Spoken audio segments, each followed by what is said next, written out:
Okay, I think everyone is here. Looks like it. Hope nobody is lost.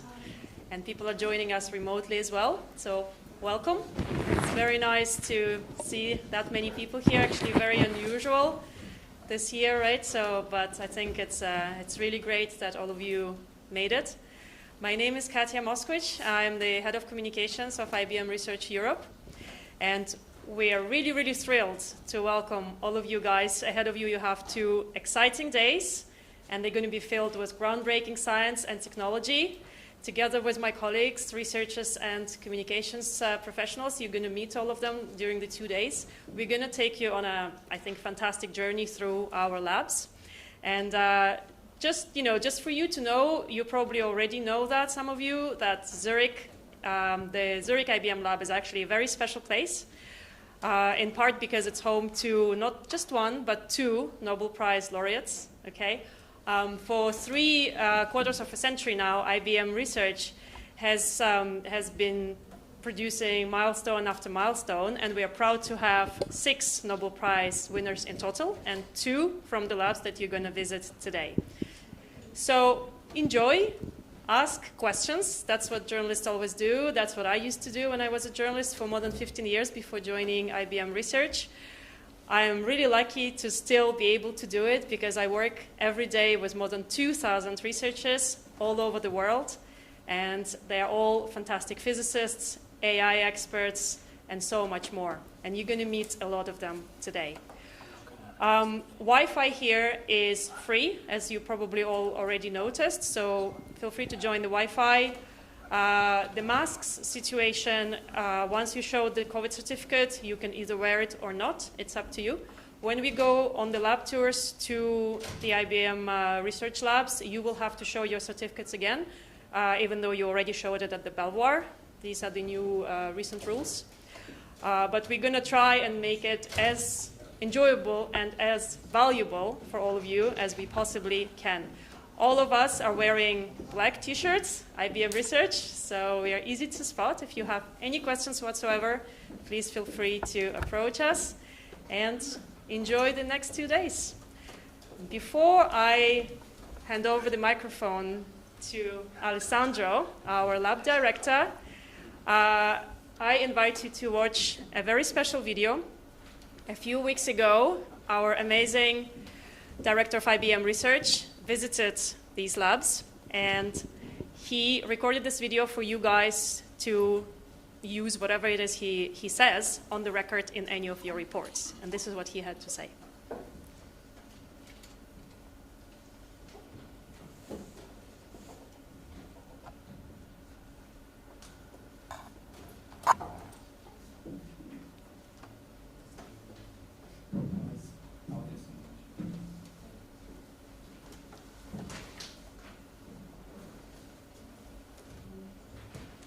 Sorry, we're having some technical difficulties. But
hopefully we'll resolve it in a few moments.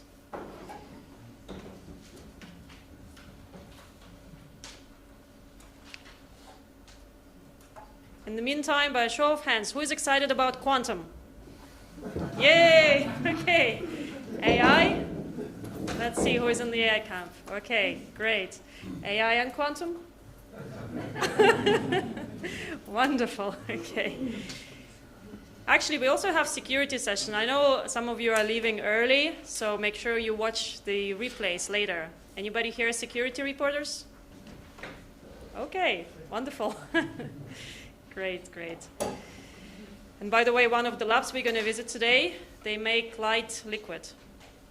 So, have you ever seen liquid light? No? Well, so a hint of you, of those of you who are going to be writing really pure science articles, right? Making liquid light, I think, is quite mind-blowing. But now we have to solve our mind-blowing technical problem here, and hopefully watch Dario. Unless if we can't do it, then we can just carry on, guys. Would we be able to play Alessandro's slides if Alessandro goes? That is also okay.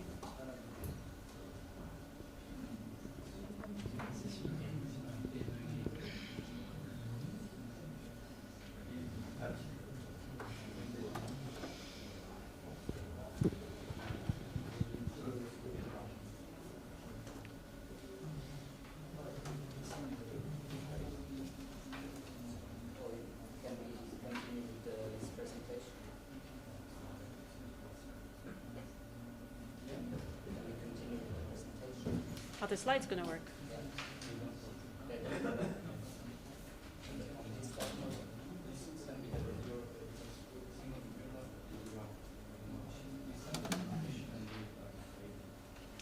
You can play, and the video is on the website if you can play it directly. Sorry guys, give us 1 more minute. If we can't solve it, we'll continue without technology. IBM is a technology company, but stuff happens, right? So, let's see.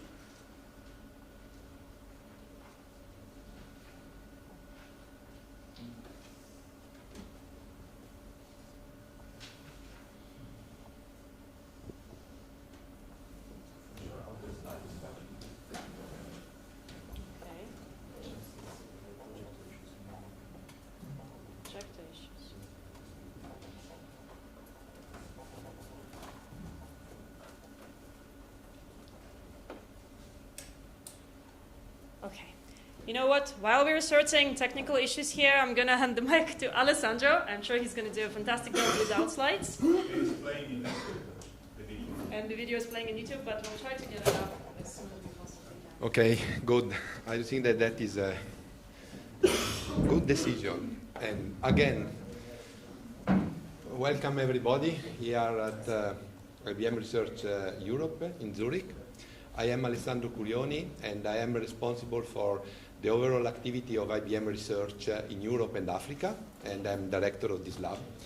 On top of this, I oversee the overall global activities in IBM Research for security and accelerated discovery. That is something that you know will be also part of many of the things that you will see today. Okay?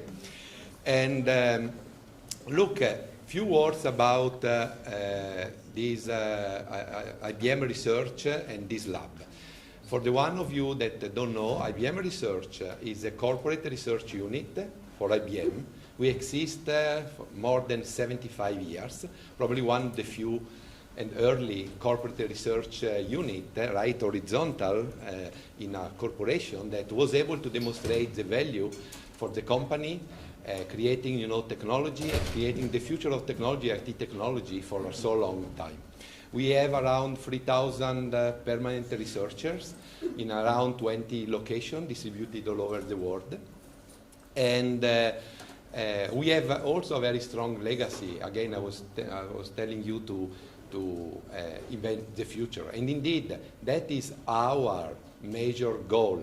It's not, you know, to create improvements on already existing products, but really to try to invent a transformational technology that is going to drive our company and the world towards the future. And if you go back in the past, I don't want to spend a lot of time on this, but think about, you know, the transition and the creation of the mainframe, the PC, the bringing artificial intelligence back, you know, from decades of sleeping, and now quantum, right, are all new technologies that change the industry and change the world. And while we were doing this, we do it also with our researchers, creating and investigating, the key science behind all these phenomena. And that is the reason why, by the way, we had 6 Nobel Prizes, not 2, 4 Nobel Prizes out of this laboratory, so 2 times 2 people, okay, in the past. And we have also very, very strong emphasis on people and on growing, the capability of people. So if you look at this lab, especially here in Zurich and in Switzerland, we strongly focus on people, diversity, and collaboration, okay? We want, of course, to have the best people because you can try to do transformational research and invent the future only with the best people. We are as diverse as possible, but not only gender diversity, also cultural diversity. We do have more than 45 nationalities working in this location in Zurich. More than 45 nationalities. And then also diversity of disciplines, right? In this lab, we don't have only computer scientists, but we do have computer scientists, mathematicians, biologists, life scientists, and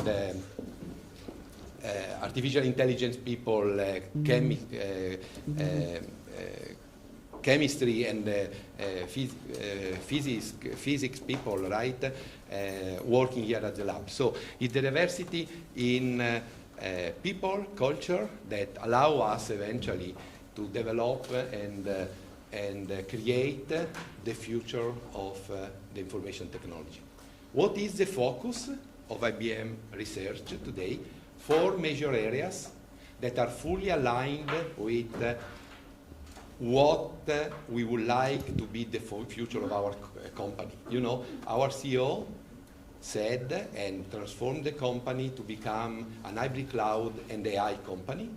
And the focus area for research today are hybrid cloud, artificial intelligence, quantum computing, and then trying to apply the synergies of all these, emerging computing technology to advance science and especially scientific discovery.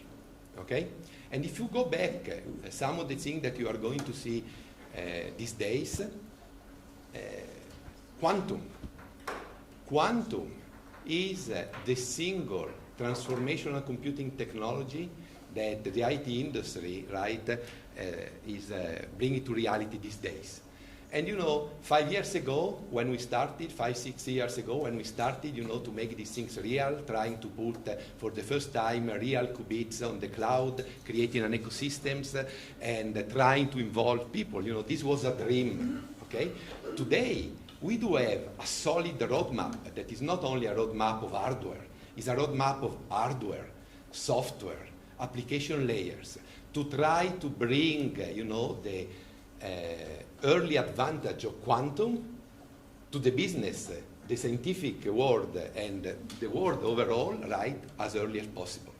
You have seen it that, a couple of years ago, we announced initial roadmap on the hardware, and 1 week ago, we announced, another point on our roadmap, machine with 127 qubits, high quality, that, by the way, it's the first time that you have a real quantum machine, okay, that you cannot simulate, the behavior of this machine with digital computing alone, okay?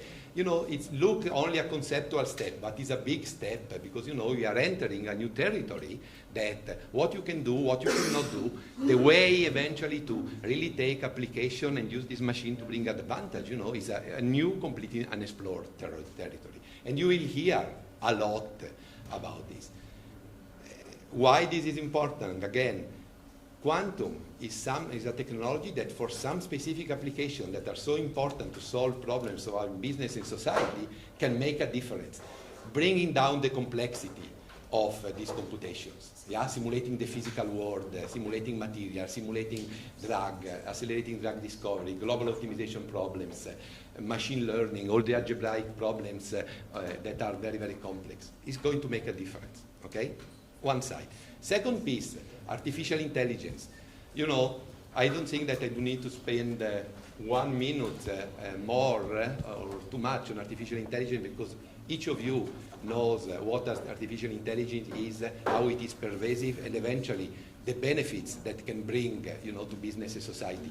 What we are focusing in IBM research is to make, artificial intelligence delivered through an hybrid cloud usable, pervasive, okay, and make it more scalable and simpler. One of the problems that you have on artificial intelligence these days is that in order to create an artificial intelligence models that works and make a difference, you need a huge amount of data, a lot of time, a huge experience to simply create a single model, okay? And, that is good, but then, the benefit and the return on investment is more limited. So creating, and you will hear about this, new way in order to make easier for the machine to learn using less data, okay, and eventually scale and automatize the process of learning and of use is a big focus that we do have these days.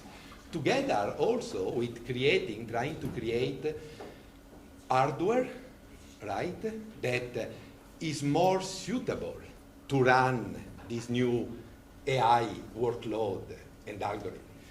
What you are doing with AI, it's classification, discrimination, and eventually generation of hypotheses is something that, our brain is able to do very well. Digital computers are not doing so well. You need an enormous amount of energy. Train a single model, you need, the equivalent of the power that you have in a full household for weeks these days. Again, great value, but it's not sustainable. So trying to create new architecture that eventually mimic our brain to make that easier is another focus. And you will see these things here. Of course, while you are doing this, connected to the security piece, also doing all these things connected with data in the most secure and privacy-preserving way is a strong focus for us. And the final things, you will see some step and demos on this, is what I call the accelerated discovery. We do strongly believe that the convergences of this technology, hybrid cloud makes things easy, AI is able to reduce, the problem complexity. Quantum is able to reduce the computational complexity of some of these problems. If you bring all these things together, you can create an IT technology that accelerates the scientific method, that is at the base of discovery of important things that could be a solution of problem of our society. For example, materials. If we could accelerate with this technology the development and discovery of new materials would have a huge impact for energy storage, the problem with energy, with the sustainability in terms of agriculture, getting a better fertilizer, for example. And could have also a big impact to try to tackle the climate change if you are able to get better technology that are able to capture CO2, for example. So all this technology and their ability to accelerate the scientific method and the discovery process is some of the things that you are going to see today. And with this, I close. I wish you all the best for the 2 days. Thank you very much for your attention. And I'm very sorry, if I could not use my presentation. But I'm also happy for that because, one of the things that somebody, and I'm repeating this a few times now, somebody told me, Alessandro, in the past, most of the time, not always, PowerPoints are instruments that people use to show power, but they don't have any points to share. So I hope that I share some important point of view. Thank you again. Thank you.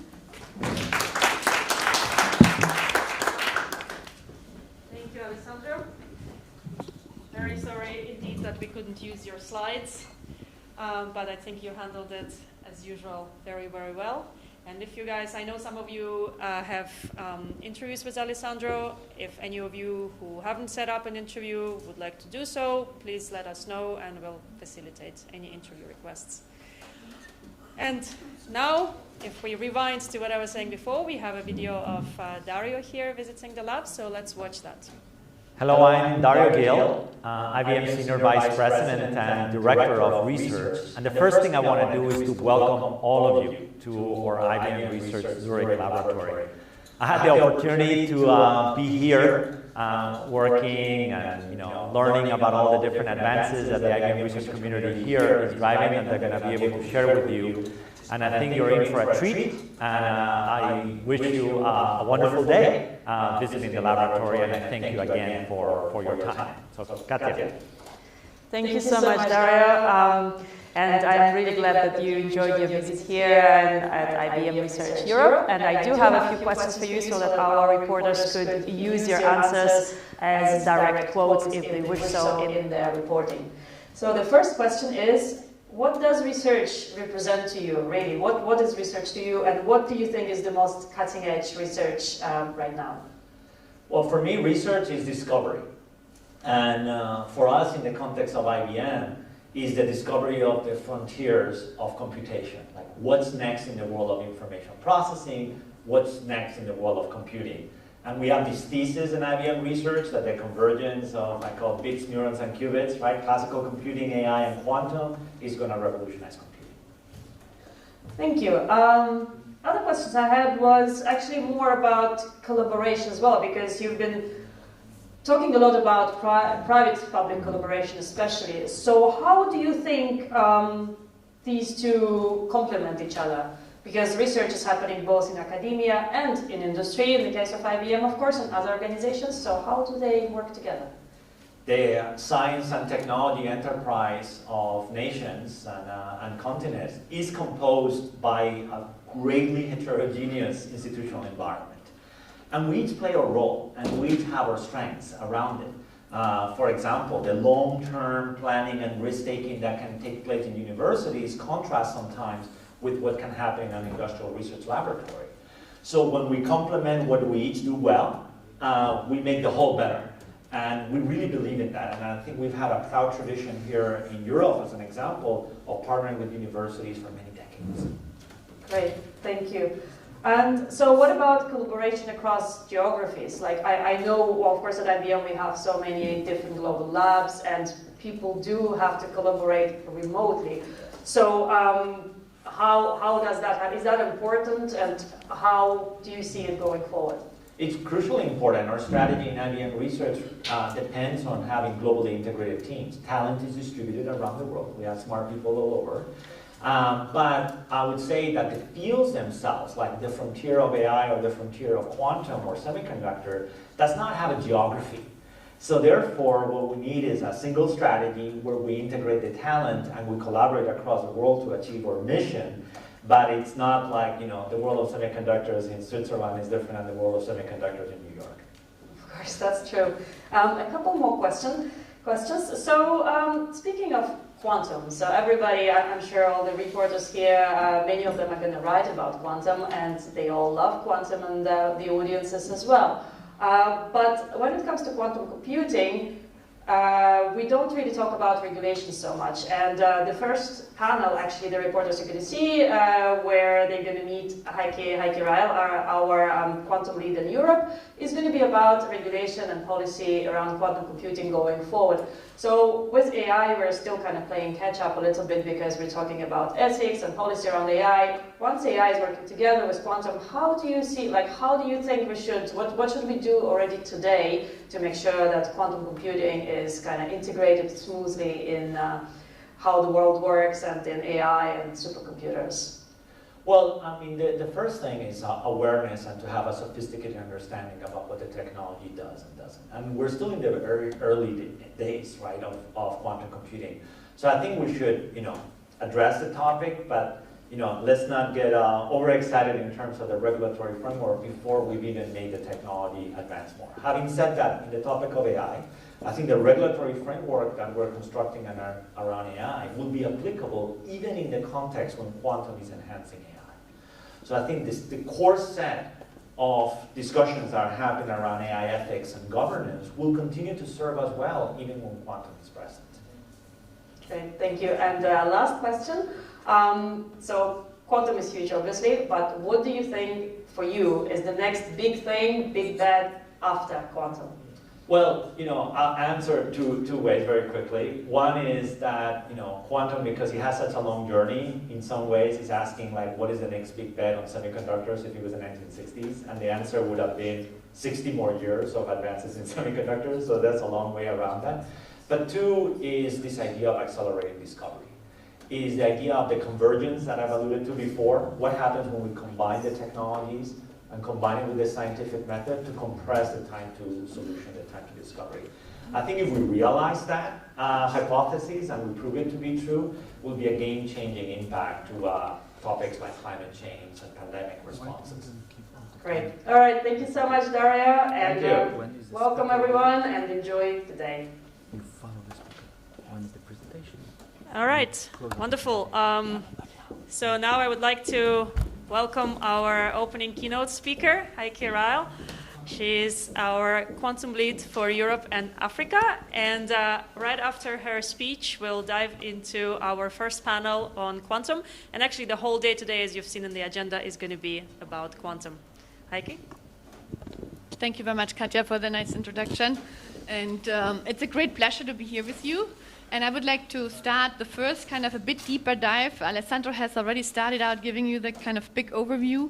And I have some slides prepared where I wanted to show you that quantum is, of course, completely different, as you already know. So who has been at one of our press days before?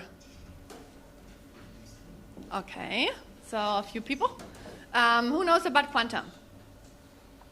All hands up. Okay, who wants to learn about quantum? Okay, very good. Now, I think today we really have a lot of new things. You may have heard last week we had the Quantum Summit, where a lot of new things have come up, and we really started a journey many years back. I mean, for many it started, or it became visible that we are on this journey about 5 years back, when we brought the first IBM Quantum system into the cloud. It was at that time like a 5-qubit processor. And I remember as today, because I was in Yorktown at that time, leading the physical sciences department, where quantum was one group. And at that time we decided, okay, we have this 5-qubit processor. What do we do? Do we continue just doing our hardware development, or do we start to bring it into the cloud, to make it available to other people, to make it available to theorists that they can play with it? And as you know, we decided to bring it into the cloud and have people give access to all around the world, that everyone can log in, use these quantum systems, and start learning and start using.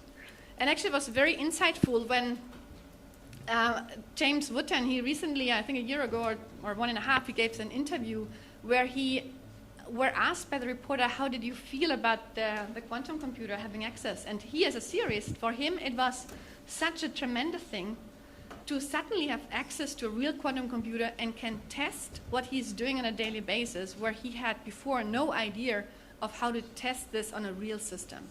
And from this you can learn. You can learn what's not working, to improve faster, to accelerate the learning. And of course, if you bring it out to many people, then they have access to it, and then everyone can learn faster and develop the technology faster. And this was the idea. So quantum computing, however, before 2016 already was there. And here I brought you some of the theory to practice and some of the important milestones which have happened before. And it starts, of course, with the development of the quantum physics, the quantum theory, and also then a wonderful point is actually around 1970, the birth of quantum information theory, when people learned that there is a quantum bit, there is really the quantum information theory, and this was actually two colleagues also very heavily involved from Yorktown, Charlie Bennett and Rolf Landauer. And then it continued with further theory. In 1980, there was a conference which was co-organized by MIT and IBM, where Richard Feynman actually had this brilliant idea of a quantum computer. that if you want to simulate nature, you better do it with a quantum computer, because the nature is based on the laws of quantum physics. And then quantum cryptography, you see a lot of other theoretical things were developed. Shor's algorithm in 1994. And then 1996 was, for us experimentalists, a very important year. Because David DiVincenzo, another colleague of mine in Yorktown, he published a paper which actually told us the 5 criteria what you need, what a physical system has to fulfill in order to build a qubit. And then suddenly the experimentalists could go out and find qubits in the different physical implementations. And from there, a lot of physics and a lot of experimental work was done until 2016. Of course, we could demonstrate the first 5-qubit processor, brought this into the cloud, and the first IBM Quantum system won in 2019. So now I would need to go to my next chart. And so this is how we work in the labs. This is how labs still look today, and you will see later on for some of those labs. And if you go further, however, you see that within the last 5 years, actually a lot of development has happened. And we brought these quantum systems who only lived in a lab into a quantum computing data center. And we built these systems, and of course this means a lot of systems engineering, where our systems colleagues from the business unit also helped to build these systems. So if you look at such a system, it's a complexity starting from the quantum bit, which is cool. So you need the refrigeration environment, you need the control electronics, you need the electronics at room temperature, you need also then the software, the algorithms, and also then, of course, to make it easy for everyone to use it. So you go up from the deep quantum qubit to the user, and all this stack is currently developed. And Daria, in his opening speech, referred a bit to it. It feels like in the end of the 60s, 70s, where you really develop a completely new computer technology. At that time, semiconductors. Now it's quantum. Let's move on. And you see that this is now in the computing data centers already. A lot of engineering has happened. A lot of users are already registered and are using our systems. And also, the usage is really going up. And what was interesting to see that the usage of the real systems is really much larger, meanwhile, than the usage of the simulators. And so over 1.1 trillion hardware quantum circuits in total have been run so far. And more than 2.2 billion hardware quantum circuits are run on a typical day. And this is continuously increasing. We have more than 25 quantum systems on the IBM cloud. And also a lot of, as I mentioned before, a lot of research has been done using those systems. A lot of learning has been done. And the acceleration of the research is continuing in the development. So, and a highlight of this year I wanted to mention is that the quantum computers also have left the IBM halls. They went, actually one is now in Germany since June, in Inningen, and another one is actually in Tokyo.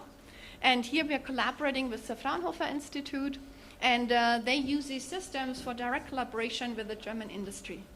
And we will speak later in the panel more, because Hannah will, from the Fraunhofer Institute, will also join.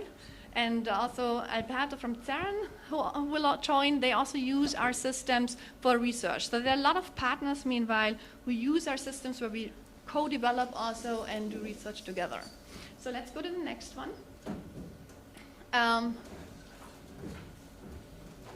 So, however, what we want to make sure is, or what we want to develop in the end is, that not only physicists or theoretical chemists can use quantum computers, but that we develop also software and applications which make it easy for normal software developer to use quantum computing. And therefore, we move to the next chart, where a developer in the end who uses today the classical systems is using quantum computers in a way of using the same tools, the same language, and hopefully even the same code. We are not yet there, but we are doing a lot of fast progress towards that goal.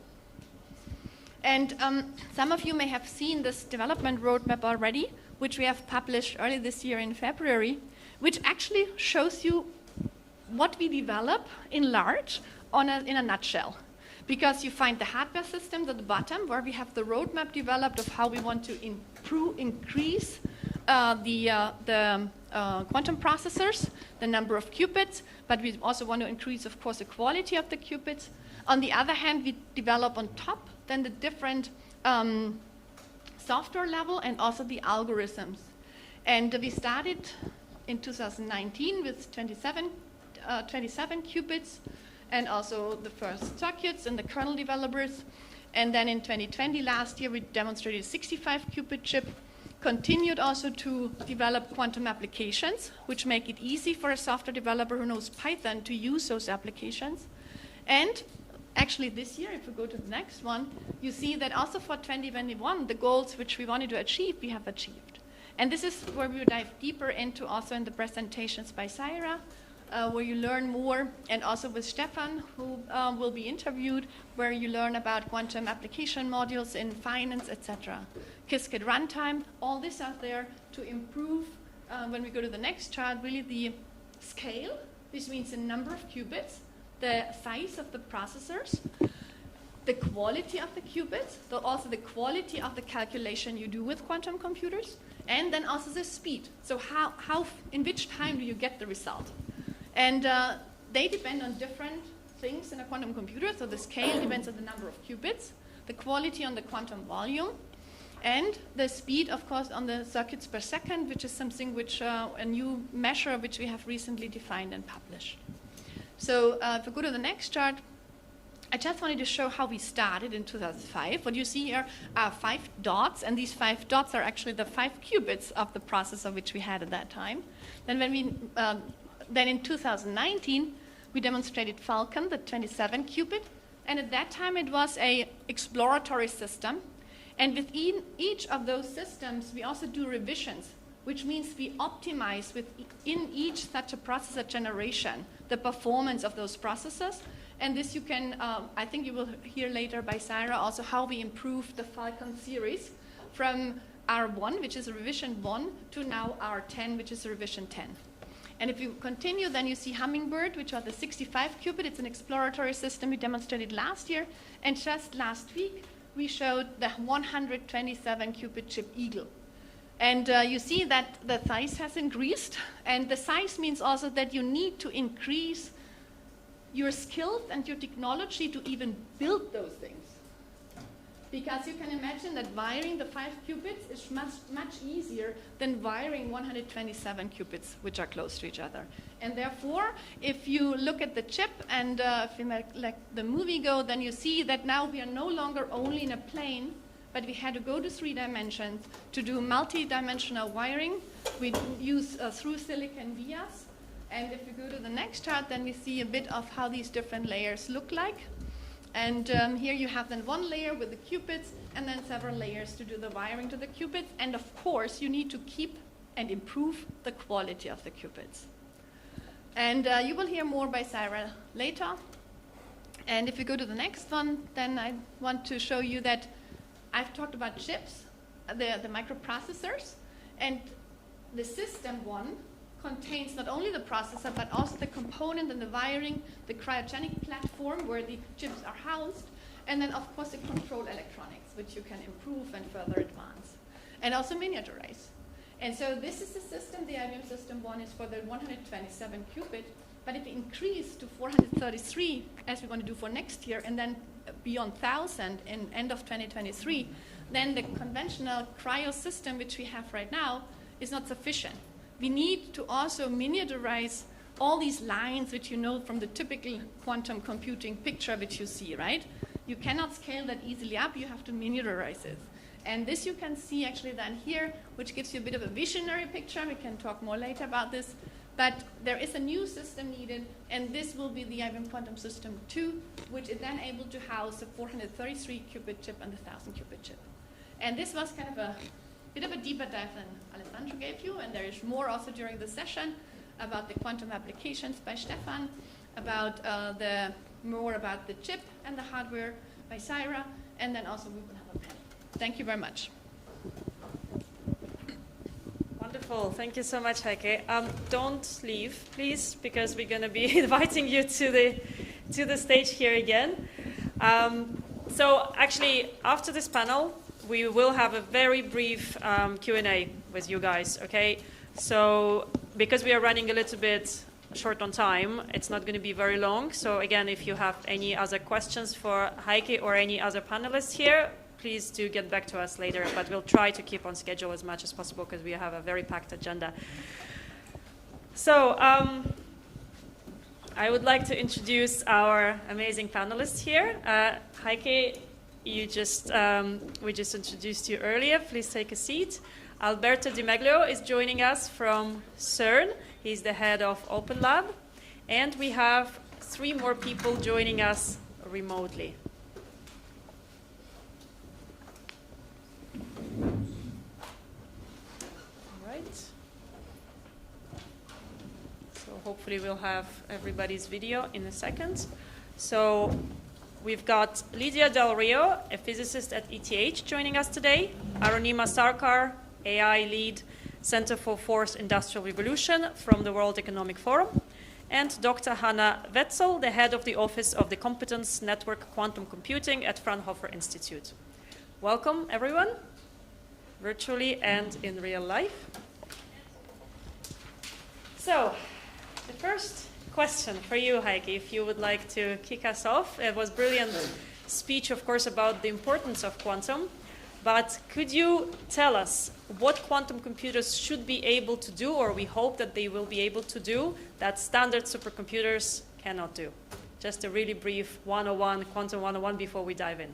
Yeah, okay. The most important thing is, of course, quantum computers are not like a replacement for classical computers, but they are intended for problems which classical So they are intended for problems which classical computers cannot solve, where we use today approximations, but the approximations may not be enough. And so there are mathematical problems which exponentially scale with the number of parameters. And there are some of them, like algorithmic problems, or also Shor's algorithm, or optimization problems, which have this phenomena. And actually, there are a lot of application cases in many different industries where you find these problems. We learn to use approximations, but really for some of these problems, the approximations are not good, and therefore we need to do a lot of experiments. You will hear later on in the discussion also from Theo and Pauline that it can help with materials discovery, because you can calculate the properties of materials much better than with classical computers. And that's what we are on, and what we are, working hard for to demonstrate this. Great, thank you, Heike, for this brief introduction to quantum. So today we are, of course, still in the process of perfecting the technology, right? We still haven't reached what we call a quantum advantage. But once we do reach quantum advantage, and once our quantum computers are better than supercomputers of today, do you guys think the world is actually ready for this technology? So this is the question I would like to ask one of our panelists here, Hanna. Do you think we are ready for a quantum advantage?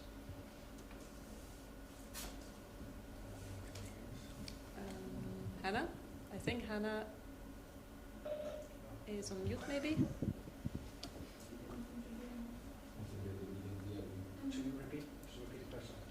Yes, are we ready for quantum advantage? Can you guys hear us?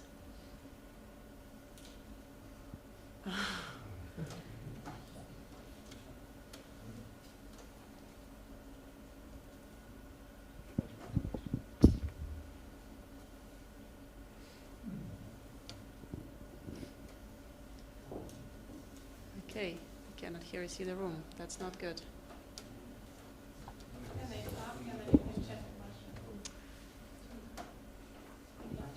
Yes, well, Alberto, what's your view? Come on. At least we can see and hear you. So is the world ready for quantum advantage as it is today, if we were to reach quantum advantage tomorrow? So that is the interesting part. So if this happened... Are you asking us if we can hear it? Yes. We can hear you. Okay, good. Yes. Can hear you now. But we'll jump to them in a second. Okay, sorry. Go ahead. So for me, that is the interesting part. So if this happened tomorrow, are we ready? But this is not happening tomorrow. So I think the question is exactly there. It will take some time. and therefore it is now the right moment to prepare for it. So I think that the secret of really understanding where to use quantum advantage and what are the right applications, etc., is today to work with what exists already in order to create the skills, create the right technology, the collaborations, and otherwise it will it will happen in some way, but it will take much more time and not in the right way. So today is really the right moment to actually set up the collaborations and understand, prepare the skills. I mean, really, it is. You or someone else mentioned, it shouldn't be the case that only quantum physicists are able to use quantum computers. This will never, be the sensible thing to do. And this is actually not necessary. So this is trying to find the right ways, new education ways, new instruments, new tools, new programs, new methods of collaboration to build this kind of awareness and capacity building is essential today. So are we ready? In some cases, yes. In others, there is something to build. Thank you, Alberto. Well, I personally think we still need education, workforce retraining and awareness, just awareness about quantum. But now that I hope Hannah can hear us, can the guys hear us virtually? Yeah, if you talk. I have to come to the technology. All right. Okay. Hannah, could you please tell us your view on quantum advantage and what we need to do to get the world ready? Okay, thanks, Katja, for the question. So first I have to say we didn't understand anything of what has been said before. So if we repeat anything and it's boring, please let us know. It was impossible to understand. So I would like to add one aspect to the discussion. I think there are several that are very important, but one from our perspective is the point of data security and also data sovereignty. So at the current status is that all the quantum systems are accessible via cloud. So we will need standards on how the data is being processed and stored when using those systems. So this is one aspect, I think, which is very important. All right, wonderful. So as we said earlier, education is important, and both for young people and also for those currently already on the job, right? And Lydia, what's your view on that? I don't know if you can hear me or if I should go closer. Hi. So I guess I'm being asked about education. Yes, exactly. Which was a key word I heard. Yeah, so in terms of education about and towards quantum computing, I think there's like three main target audiences and goals that we have. One is just raising awareness in the general public and investors and governance about the risks and opportunities in quantum computer. The main one being the potential to break all current cryptography, and therefore rendering, most of all our transactions and internet secure. This being the main thing, and that's a potential for quantum chemistry to develop new substances or, improve fertilizer efficiency and so on. So this is one thing. Then another aspect is to train people who are going to work on quantum computing. And here there's a lot of work being done, for example, by IBM on summer schools and hackathons and free tutorials online. My one criticism about these things is that they just focus on quantum computing, things that are already known, like algorithms or little techniques that are already known and that are very restricted in range. And I understand why. It's because these are the things that are easy to teach to a non-technical audience. But I think that if we want, in Portugal there's this saying that a doctor that only knows medicine doesn't even know medicine. You need to have a much broader view of what quantum theory is, including quantum physics. And I think the quantum physics part of quantum education has been very neglected. And finally, there's the education aspect of just trying to inspire people, and especially kids, to want to learn these things in the first place, right? And this again cannot be just we can make cool algorithms. It needs to be more than this. It needs to be something at the level of what space exploration has done for astrophysics and for inspiring people to want to learn about space. So here, I think again that we should really push more for education.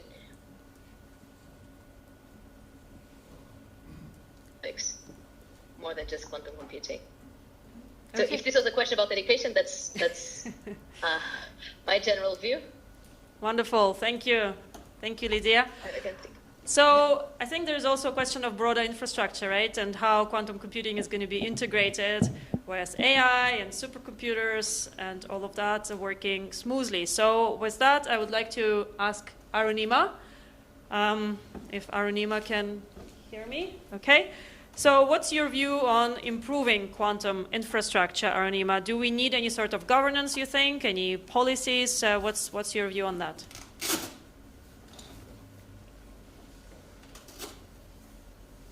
Thank you. I missed the first part, but I heard the last part of the question. I'll address that.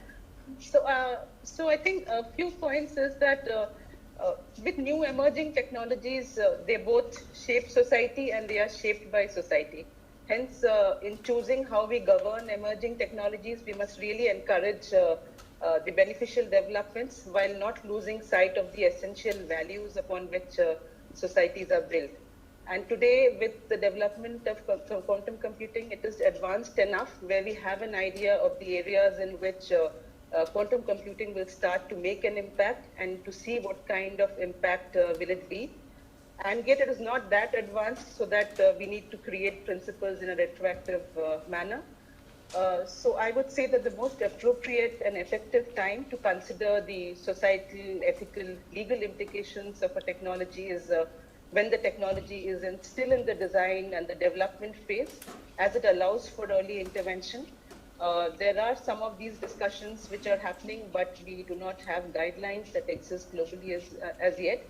Hence, at the World Economic Forum, we have initiated these discussions to understand what are the different societal, ethical, legal implications and any possible risks of this technology.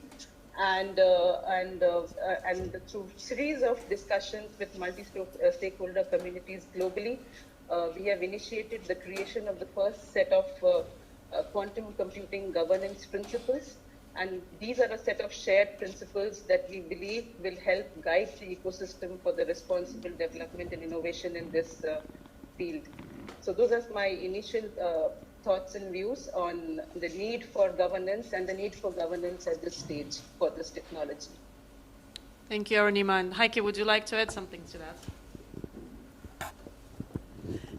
Yeah, I think quantum computers is, of course, a technology which is developed right now heavily. It has a big potential, and there is a lot of education, awareness, research, development needed, and it's going on all fronts, as I mentioned.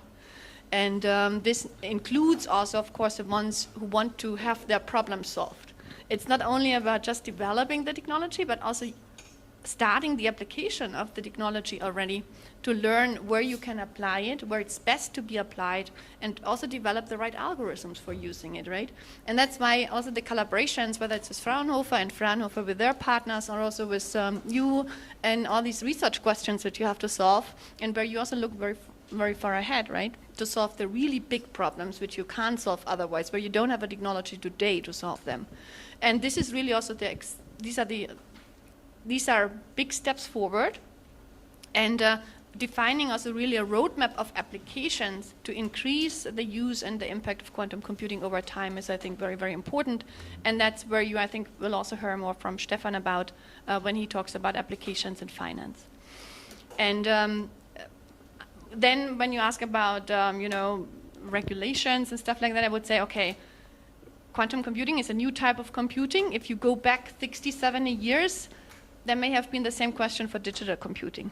So you see how we answered it.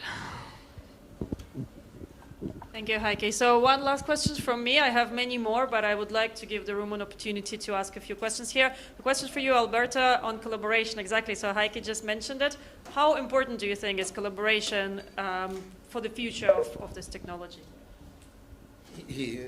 Indeed, if you want to summarize, I think there are three keywords here. It is really education, and we have mentioned a lot.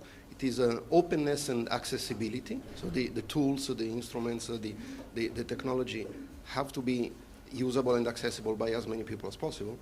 And third is collaboration. So indeed, quantum computing is a very multidisciplinary area per se, but then using quantum computers and quantum science in applications is even more multidisciplinary. So really, organizations, institutions, universities really need to be able to break the silos between all this. It cannot be a quantum computer scientist, a physicist, a mathematician. And of course, nobody can be everything. So building teams, building collaborations where all the necessary skills are used in the most useful way, it is essential. So for now, of course, CERN is a place where collaboration is our bread and butter. And today, we are building this kind of collaboration now. Of course, you have mentioned that CERN is one of the hubs in the IBM Quantum network. And the model of hub, for us, is indeed the right way of working. It's not just for us. It is about collaboration we have with IBM, but also with all the other institutes and researchers across the world. So building this ecosystem is, for me, an essential ingredient to be able to move this towards usable applications. Thank you, Alberta. So now we're going to turn to the room. We've got microphones here. So even though you think microphones don't seem to work, but actually the fact is that they are streaming online. So this is why it's very important that you speak directly into the mic for the people who are listening to the live stream. Please. Hi, this is Thomas Kuhn of Wirtschaftswoche, German Business Weekly. We're speaking about, are we ready for quantum computing? It seems to be more of a view from the industry of science. But what about those who should use it? How ready are businesses to really tap into the technology? I have the feeling that they haven't really understood or not yet started to really understand their chances with the technology. What is your view on that? Yeah, I can give my first sense. I think it's in the starting, right? There are a lot of companies who show interest. I mean, if you look, for example, in Germany, you found that early June also QTech has formed, where there are 10 big businesses who show their interest in quantum applications and also tell these are the problems we expect solutions from quantum computing. And but of course, it's a start, right? I think many other companies and industries have not yet thought about quantum computing. I don't know exactly what you can do with it. So, and that needs further learning, education, understanding, and also then joining. It's always to have a collaboration between the technical experts and also the industry domain experts. And this is where we started also with the IBM Quantum network already in 2017 to start to work together with industries, with the partners, to figure out what are the challenges in their domains, to make them aware of quantum, to make them also understand and learn. And so this is also part of our education outreach program to really give an opportunity to everyone to learn about quantum computing and understand, and then go back in your industry, think about what are the headaches I have, the pain points I have, and is quantum computing a way to solve them? Do you want to add? Just a quick point. I don't disagree with what you're saying, but again, I think we should. Again, it is important that science, industry, and industry in the sense of technology providers and industry in the sense of possible users really have to work together. So, of course, CERN is about science, but it is very important for us to actually create partnerships where what we do can be transferred into other domains. And at the moment, it's a bit about research, but there are many models, many algorithms, many techniques that we use that are actually directly usable in finance, in logistics. So we like to establish this kind of partnerships and be able to transfer. There is a lag, everybody has their own timelines, but it is important to create these connections between the different worlds. Yeah, and this was actually also for the collaborations Fraunhofer in German, and perhaps Hannah want to say something to that. Hannah, I hope you heard the question. Would you like to give us your view?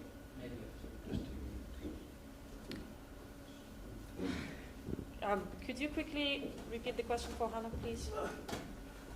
Don't want to reword it wrongly. Yeah. Hi, this is Thomas Kuhn. I was wondering if technology is surpassing the industry and businesses, and probably the companies that could have their advantages by using quantum computing haven't really understood that they're about to jump on the train. Otherwise, that might have been gone. What is your experience with that? Thank you, Thomas. So is this question for me or Yes. for Lydia? Sorry, That's for I Hannah. didn't understand. That's for you. For me, okay. So yeah, I think, well, what we try to do is to make it easy for companies to get their first experiences now. So we try to convince them that now is the right time. And then for like Fraunhofer Gesellschaft, we offer access to this IBM Quantum system, one in Germany, where people can get their first experiences. Does this answer your question? Sorry, because it's completely taken out of the context, because we don't understand a single word of your discussion. I don't really know what this is. Yeah, this is the joy of a hybrid event, right? So just for you guys to appreciate, we're doing it live for the people here, but also we are streaming for the entire world. So this is why there are all these technical glitches still trying to get to grips to that. I think we have somebody else with a question. Yeah, I've got a question about the limits of collaboration. If you look at the beginning of computing, if you think about the bomb in the UK, when we're trying to figure out what Enigma was doing, there was a fight for computing. That's because we were able to compute something, we could break the German code at that time. And now we're living in a very specific period, okay, with tensions between China and between the US around computing too. And now when we look at what you're publishing on, what are the outcome of quantum physics and stuff, oh, you can break any code. Passwords don't work, communication are compromised. And you talk a lot about education, openness, collaboration, but you also talk to people that are very keen to talk about collaboration and kindness and stuff. Yes, I'm talking about China, Russia and stuff. How, at IBM, what is your conception of openness and collaboration in a world that is facing some kind of turmoils around that? And now we've got the experience of what computing can do. It can transform a whole century. So with this knowledge and with this experience, how do you encompass this collaboration? So I think first to break Shor's, to break the code with Shor's algorithm, that's really many years to go, because we don't have a fully error-corrected computer who has as many qubits that can usefully solve any of the factorization. So that's not an issue at that moment. And then, of course, as IBM, we want to solve mathematical problems and collaborate with our clients. We are a global company and also have people everywhere in the world. As also Daria mentioned, we are a global company with global partners and industry. And that's where we collaborate also globally around the world to solve those problems. And right now, I don't have a partner network yet here, but we have more than 150 partners, big companies, also global companies, but also local companies, startups, national labs around the world we collaborate with to advance quantum computing together. Can I just mention one thing, if you want? So I don't want to come out as too naive, but I don't think the reaction to lack of collaboration is even more lack of collaboration. So it is important, exactly because we live in a world where some entities, some organizations, some governments do not work according to the rules. Everybody else should be even more eager to play by the rules, and the collaboration, where possible, it's absolutely necessary. So if we establish collaborations around the organizations and the entities, the industry, the rest doesn't count. Everything will sooner or later be visible to everybody. If we all keep everything secret, then there is no chance. Thank you, Alberto. Thank you, Heike. And thank you, Lydia and Hannah. And Arunima, unfortunately, had to drop off. We are running a little bit late, so we're going to stop here. I'm sure you guys have a lot more questions, but as I said, just please let us know who you would like to talk to later after the event or during the event as well. The researchers are here, most of them. So let's thank our panelists.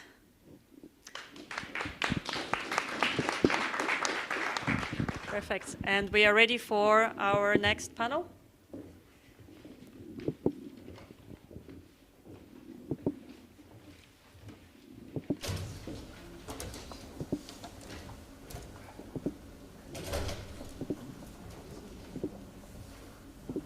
Okay, can you hear me? Now we just have to let the panelists in because they're waiting in front of the door.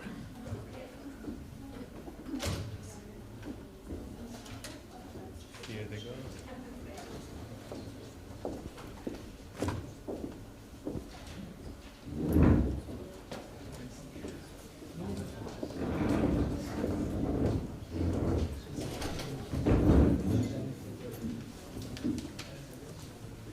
Okay, welcome to this session on quantum in finance. This is going to be a purely in-person session, so I hope we're not going to have any technical glitches. If my microphone doesn't work, I will try to speak as loud as I can. We're going to hear later on about the new IBM Quantum processor Eagle, which you know is the biggest news we had last week on our IBM Quantum Summit.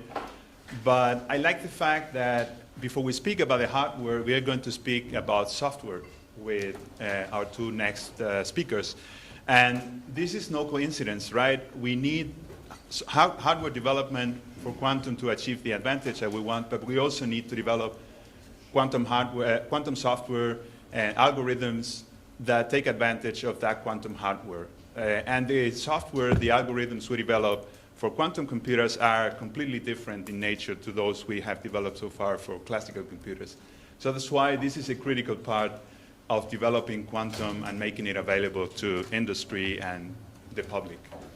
Our speakers are going to be Stefan Werner, and he is a mathematician by training and leads the IBM global efforts on quantum finance and optimization.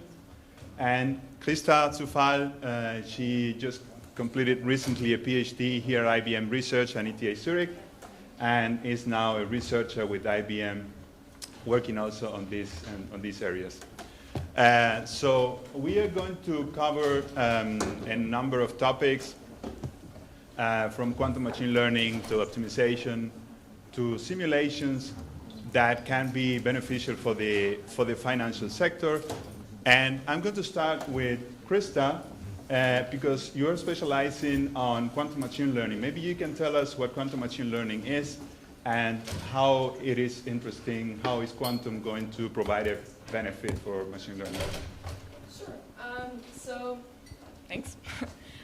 So basically, when we talk about quantum machine learning, what we're referring to is the combination of established concepts from machine learning together now with the resources that are provided by quantum computers. And of course, we want to use this combination to design algorithms that outperform traditional approaches. Now, where does the advantage of quantum come from, or what's the potential that we see? Well, maybe start with one particular example. So we know that quantum computers can represent certain functions that are difficult to represent with a classical computer. Now, this is already cool. How does it manifest itself now in a quantum machine learning model? So, to give you two specific examples, we had a recent work which was a collaboration with ETH, for example, Professor Figali, where we investigated quantum neural networks and comparable classical neural networks in the context of the effective dimension. This is a capacity measure. And what we found was that the quantum models that we investigated had a higher capacity. So you see there's like little things that we're understanding and little advantages that we're understanding step by step. To give you a second example, so our colleagues in the US were also proving that there is a certain type of classification problem where quantum algorithms can learn a good classifier, but for classical models, this classification is really, really hard. So exactly, to sum this up again, there are little steps in quantum machine learning where we're understanding that quantum resources give us advantages in certain aspects. Thank you for that overview, Krista. And yeah, it is fascinating because quantum machine learning is going to benefit not only the financial sector, but also many other sectors, right? Now I want to move to Stefan, and I want you to speak about other areas in which we are trying to apply quantum algorithms to benefit the financial sector, not just quantum machine learning. Welcome, everybody. So we're working in many different areas. And one is, for example, quantum optimization, where we investigate how quantum computers can help solve difficult optimization problems as could result from portfolio management. And another area, and this is what I'd like to go in a little bit more detail now, is quantum-enhanced Monte Carlo simulation. This can be applied for pricing financial derivatives or for risk analysis. Now, let me very briefly explain what Monte Carlo simulation is. It's literally named after Monte Carlo, after the casinos in Monte Carlo, and you can think of it as throwing dice. So if we have a model of our stochastic, of our stock market, like a statistical model of the stock market, and let's suppose this would be a dice. So we throw a dice, and tomorrow the stock price tomorrow follows what we throw with this dice. So what we can do if we want to know the expected outcome or the expected stock price, we can throw this dice many times and we average. An alternative would be we throw this dice many times and we count how many ones do we observe. This gives us a risk metric that tells us what's the probability of losing a certain amount of money. You can imagine this is an extremely generic and universal technique, and that's very nice. And often in finance, it's the only technique you can use to solve certain problems or to do certain analysis. But it can be computationally very expensive. Imagine if you throw the dice 4 times and now you conclude there's no 1 on it. You can imagine with this you would underestimate your risk significantly. So you have to throw the dice many, many times to really get a reasonable estimate of the risk or a good estimate of the expected outcome of something. And this can result really in millions of such scenarios, and this can result in very long computation times, hours, even days. And here quantum computing can make a difference. And we could show that you can use quantum algorithms to achieve what we call a quadratic speedup. So these millions of simulations that you need to have to do classically can reduce to a few thousand quantum samples. This sounds already very promising, but there's of course you have to be a little bit more careful, because a quantum computer runs at a lower or a slower frequency than a classical computer. Classically, we have gigahertz processors. A fault-tolerant quantum computer, and here, this is also, you probably heard about that before. Here we're talking about fault-tolerant quantum computers, so it takes a little bit longer until we can run these things. But a fault-tolerant quantum computer is expected to run at a frequency of like 10 kilohertz. So it needs significantly less operations, but every operation takes more time. Now the question is, where's this break-even point? Where's the point where really quantum computing outperforms classical computing for these problems? This is an extremely difficult task to identify what's the right problem. How do I model this on a quantum computer? How do I optimize the resulting quantum circuits such that I really get a quantum advantage in the end? And this is something that we investigate, particularly with our partners at Goldman Sachs. And here we, earlier this year, we published a joint paper with on how to do this, this end-to-end process for options pricing. And we could find that actually, if you take practically relevant options, you model them, you make this assumption about 10 kilohertz frequency on a quantum computer, it's 1,000 times too slow. So for this problem, we are not yet at a quantum advantage. Or even if we would have this large enough quantum computer available today, we could not get a quantum advantage for these options. Now you might say, okay, this is a negative result, this is bad. But I wouldn't say so. This was the very first time that this has been measured at all. And what this shows us is where we need to improve. So we see now in this whole process where are the bottlenecks, what do we understand well, where is potential to improve it. And we're now looking into this and improving all these things. And later this week, so this very, very recent result that I'm quite excited about, but it's just not published yet, but that will appear soon. We looked into a new type of problem. So instead of trying to price the derivative, we look into market risk, into sensitivities, into how does this derivative change if some of our underlying assumptions on the stock market changes. And with this, and also with some other learnings that we found, we could reduce this factor of 1,000 to a factor of 20. So we already made a huge step by applying our knowledge, by changing a little bit the problem that we're actually looking into. And this factor of 20, this is a worst case bound. So for realistic problems, this works significantly better. So very likely we already now identified problems where there is really potential for a practical advantage once we have the large enough hardware. Now, I think there's one very important learning here, and that's if you just would be given a fault-tolerant universal large enough quantum computer, it's not so easy to really use that. Like, it's really important to get started now, to think about what are the right problems, how to model them, how to realize them in a way that you really can get a quantum advantage.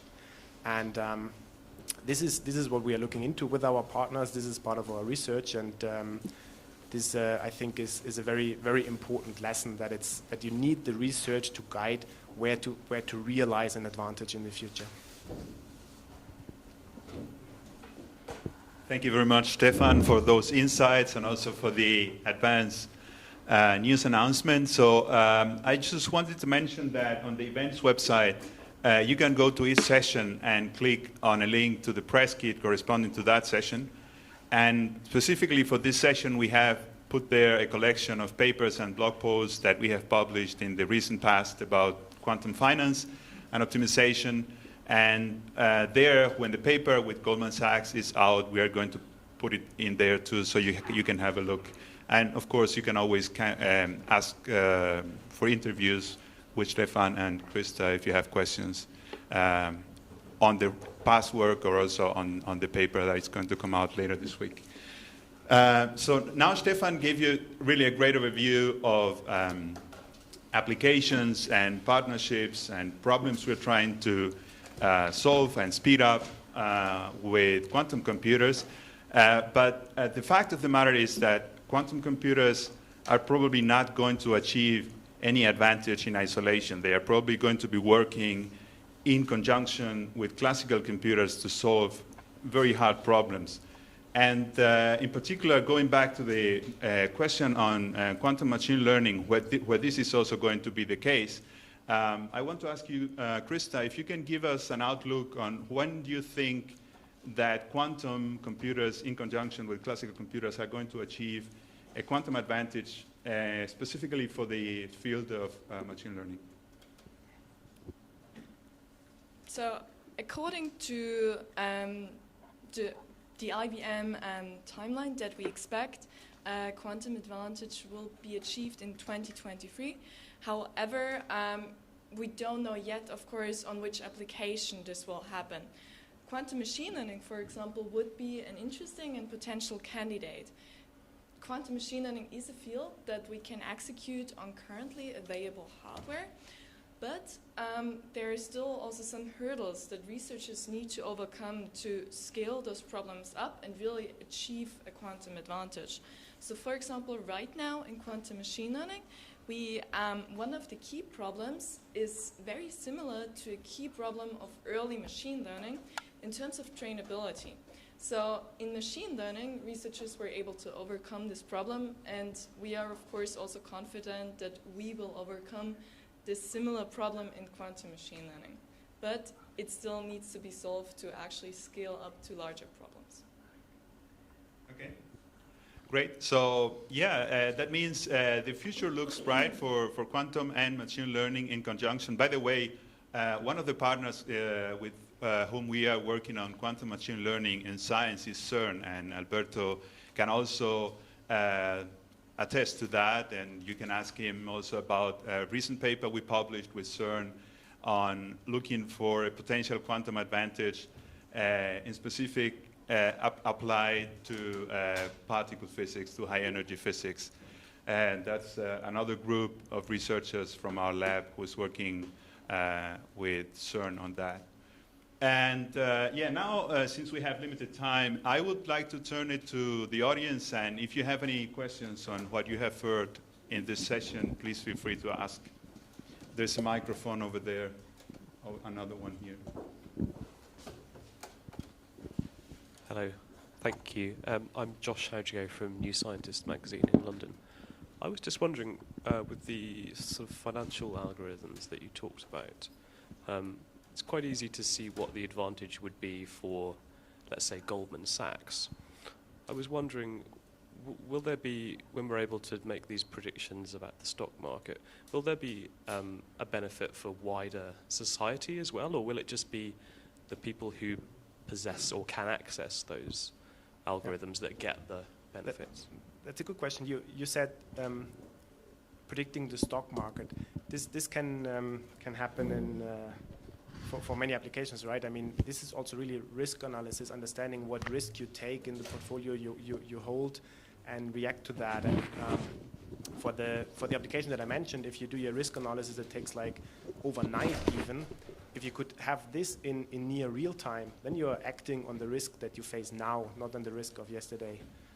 That's the one thing. The other direction of application we're looking into is more in the machine learning area.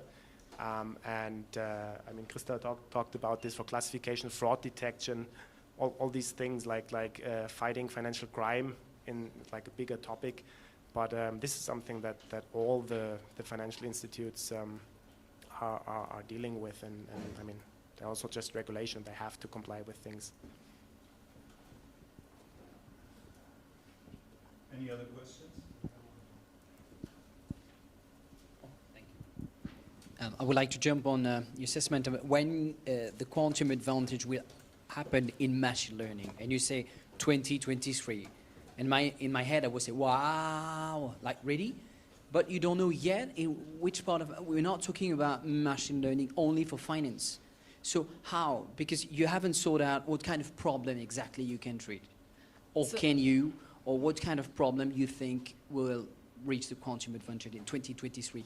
Because in what I write, machine learning is everywhere, and now it's embedded in most of the SOC processes and stuff, and you use them like to reduce the volume on your conversation and stuff. So what kind of machine learning applications we will see this quantum advantage in 2023? So exactly, it's not particularly sure that this will be in the field of quantum machine learning, right? When we speak about this, about the field of quantum advantage, then we're making this projection from our current knowledge about where the hardware stands, where our research stands, and where we think things are going. But it's not necessarily sure that this will be quantum machine learning. This could also be some problem that comes from quantum chemistry or quantum physics. So there is a wide variety of potential candidates that we're trying to investigate and get to the bottom of it. And quantum machine learning is one of the potential candidates. I think, I don't know if you mentioned it already, but one thing that is clear is that with quantum machine learning, the kind of problems that we hope or expect to achieve an advantage are not these kind of big data problems, because there we have some bottlenecks related with the amount of data you can load on a quantum computer. But there are problems that, for their complexity, are well suited to be solved more quickly or more efficiently with a quantum computer. Maybe, Krista, you can tell us a little bit more about that. Exactly. Yeah, so thanks a lot. You actually described it already pretty well. So we expect quantum machine learning to be particularly suitable for complex data structures, whereby the data set is rather small or medium-sized, because this data loading has a very high cost in a quantum computer. But there are certain types of learning problems that only come with small data sets, but they are difficult still for classical machine learning algorithms because of their complexity. And this is one direction that we're looking at with quantum machine learning, if we can get an advantage there. Thank you. Any other questions? There are different strategies on how to use quantum computing, either on the big machines or other researchers that more or less think of quantum coprocessors that could be used in enabling more sophisticated computing. Do you think, I mean, you are with IBM, so you are one of the big machine guys, but do you think that this could be a suitable way to bring quantum computing into industries such as the financial industry as well? Or is there only the big game for hunting? So quantum computing will very likely always be kind of a hybrid between classical and quantum. There are tasks which, I mean, there's just no reason why we should use a quantum computer, whether this is writing a letter or doing a text report or writing an email. Okay, email, you can already think about quantum communication and so on, but like doing this, there's no potential quantum advantage, and the classical computer will always be better suited to do that. Then I think this picture that you had, like as a coprocessor, I think this is very good. I think a quantum computer will be an accelerator for certain tasks, similar to a GPU today, and some things it does very well. Then we will outsource that to the quantum computer, and some things are better done on the classical computer. And I think an important learning over the next couple of years is also to differentiate which is which, actually, or how to have these two things best work together. So but still, I mean, having a bigger quantum computer allows you to solve bigger problems. So that's not a contradiction, right? That's actually you should have a big machine to solve big problems. Thank you very much. I think we are going to close here because we need to move along the program. We have some delay.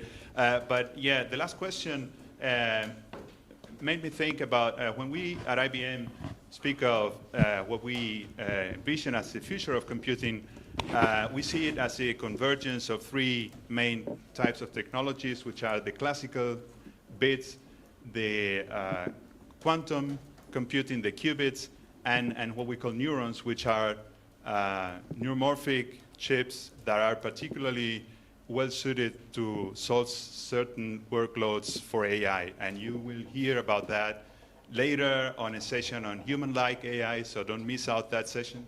And with that, thank you for your attention, and thank you, Stefan and Kristen.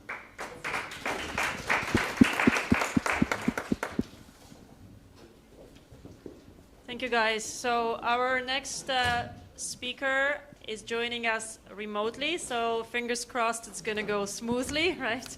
But it's not a panel discussion. She's joining all by herself, Zaira Nazario, an amazing quantum physicist, joining us all the way from Yorktown.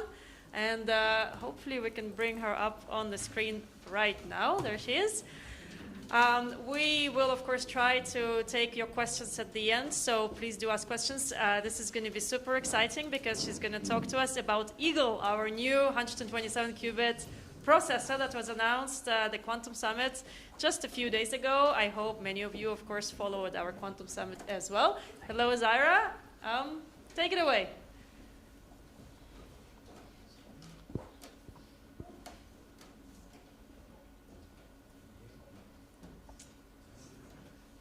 Can she hear us?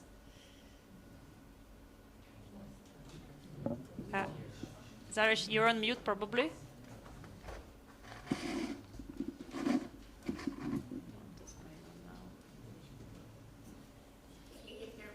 Yes, we can hear you. Perfect. All right. Okay. Good afternoon, everyone. It's a pleasure for me to talk to you about some of the advances that we've been making at IBM Quantum.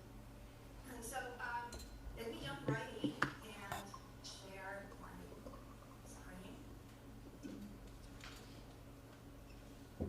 Okay.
may not happen in the same system.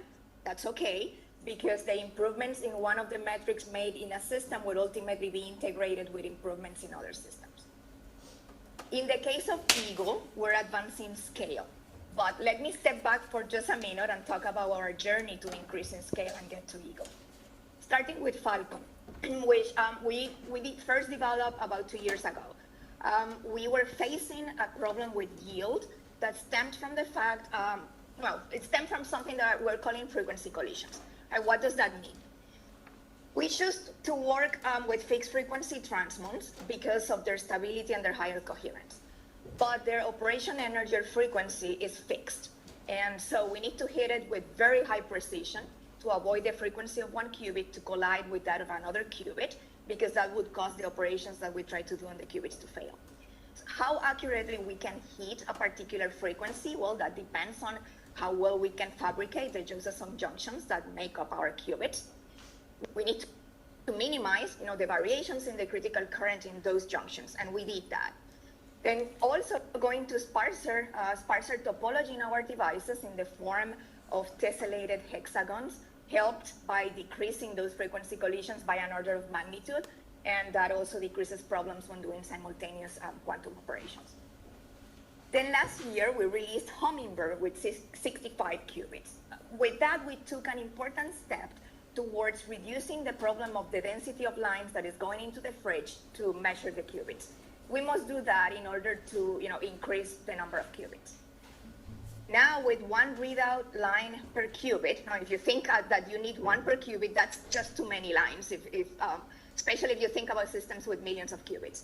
So with Hummingbird, we debuted a multiplex readout where we could measure 8 qubits with only one line. Now, the next challenge was to develop scalable device packaging so that to be able to route the signals to all the qubits as we increase the number of qubits. Early quantum computing chips were really all restricted to a plane. You had the qubits arranged in a two-dimensional lattice, and you bring wires carrying the signals that control the state of the qubits from the sides of the plane, wire bonded to the plane, and then from there you have to route them through the plane to each of the qubits. Now you can imagine how that would be a problem if you continue to increase the number of qubits. Because, how do you pack more and more wire bonded lines and reach the qubits in the middle of the chip to the sides of the chip and so on? It's not possible with a large number of qubits. That's just not scalable. But luckily, this is a problem that the semiconductor industry has dealt with, and IBM has decades of experience leading innovations in semiconductor industry and in CMOS technology. So we leveraged all those decades of experience, including through substrate vias, things like multi-level wiring technologies, so that we could solve this scalable packaging problem in Eagle. I'll show you more details, but let me just say that from Falcon to Hummingbird to Eagle now, we know how to increase the yield of our devices reliably, how to measure qubits with largely multiplex readouts so we can scale measurement, and how to build scalable packaging to route signals to more qubits more efficiently without affecting the qubit coherence, which, as you know, determines how long the information survives in a qubit. All those advances will be combined with more improvements that we're working on currently to deliver you Osprey next year. That's going to have over 400 qubits. And the fact that we know how to do those three things gives us, a lot of confidence that we will continue to be able to scale our devices. For Osprey, we will use technology that we're developing to allow us to feed more lines from room temperature down to the coldest cryogenic zone of the fridge to control the qubit chip more compactly and more efficiently, things like cryogenic flex cables. And of course, we will continue to improve the electronics that we use to control the qubits. Now, this is a visualization of Eagle and what is going on inside the chip. The qubits have been placed in a chip by themselves, separated from another chip called the interposer, which contains the resonators that we use to measure the state of the qubits, and a multi-level wiring that delivers the signals to the qubits in the other chip through substrate vias. The two chips are attached by bump bonds, and now in the image here, you see right below the Eagle cover, the qubit chip first.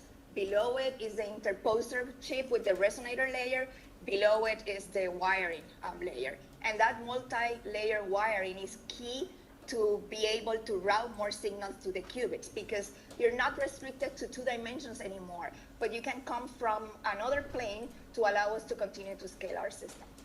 Now, with 127 qubits, Eagle is the first universal circuit-based quantum computing processor with over 100 qubits, and it is in our Washington quantum system, currently deployed and running circuits, being calibrated, benchmarked, and so on, and clients will be able to use that by the end of the year. Now, to run large quantum circuits effectively and get high fidelity outcomes, we need high quality systems operating with low probability of errors. That translates to large quantum volume, which we have been doubling each year. This year we did it twice. And so increasing that quantum volume, the quality, right, requires improvements in many levels of the full system, including coherence and operation fidelity or gate fidelity. This year we had an important breakthrough in coherence. We broke the millisecond barrier in one of our test devices. Now, okay, that was one device, but you always start with one, right?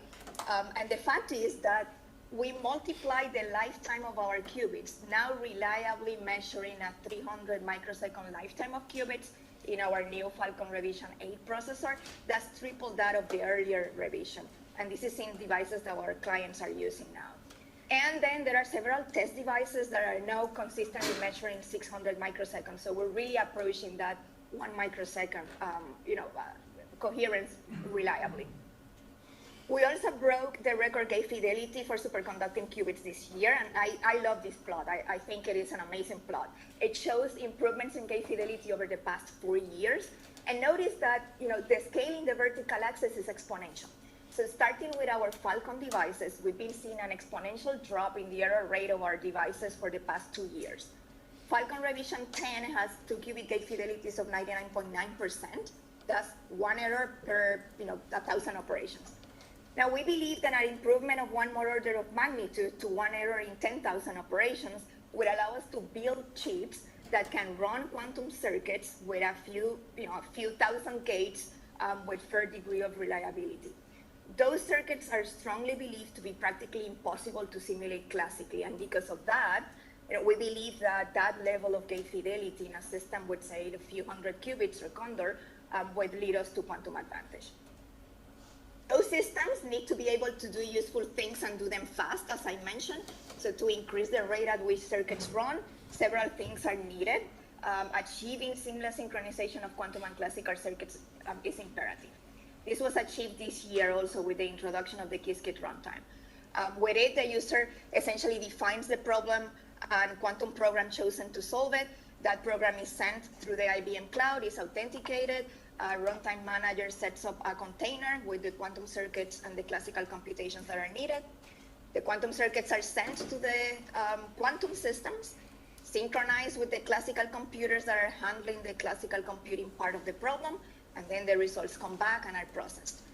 This thing is iterated if needed, and then the final results are processed and sent back through the cloud to the user. Now, back in 2017, we simulated lithium hydride, right? That involved running billions of quantum circuits. And this is typical of pretty much all quantum simulations, even most quantum algorithms. So if a user were to run that same simulation in a laptop with the old Qiskit, that will take 45 days.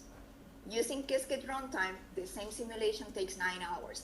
That's 120 times improvement in the time to execution for that quantum simulation.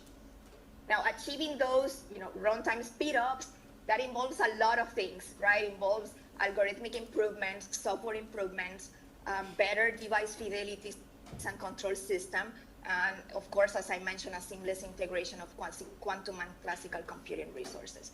But this is how our secure containerized services can reduce the time to deploy, to develop and manage quantum workloads.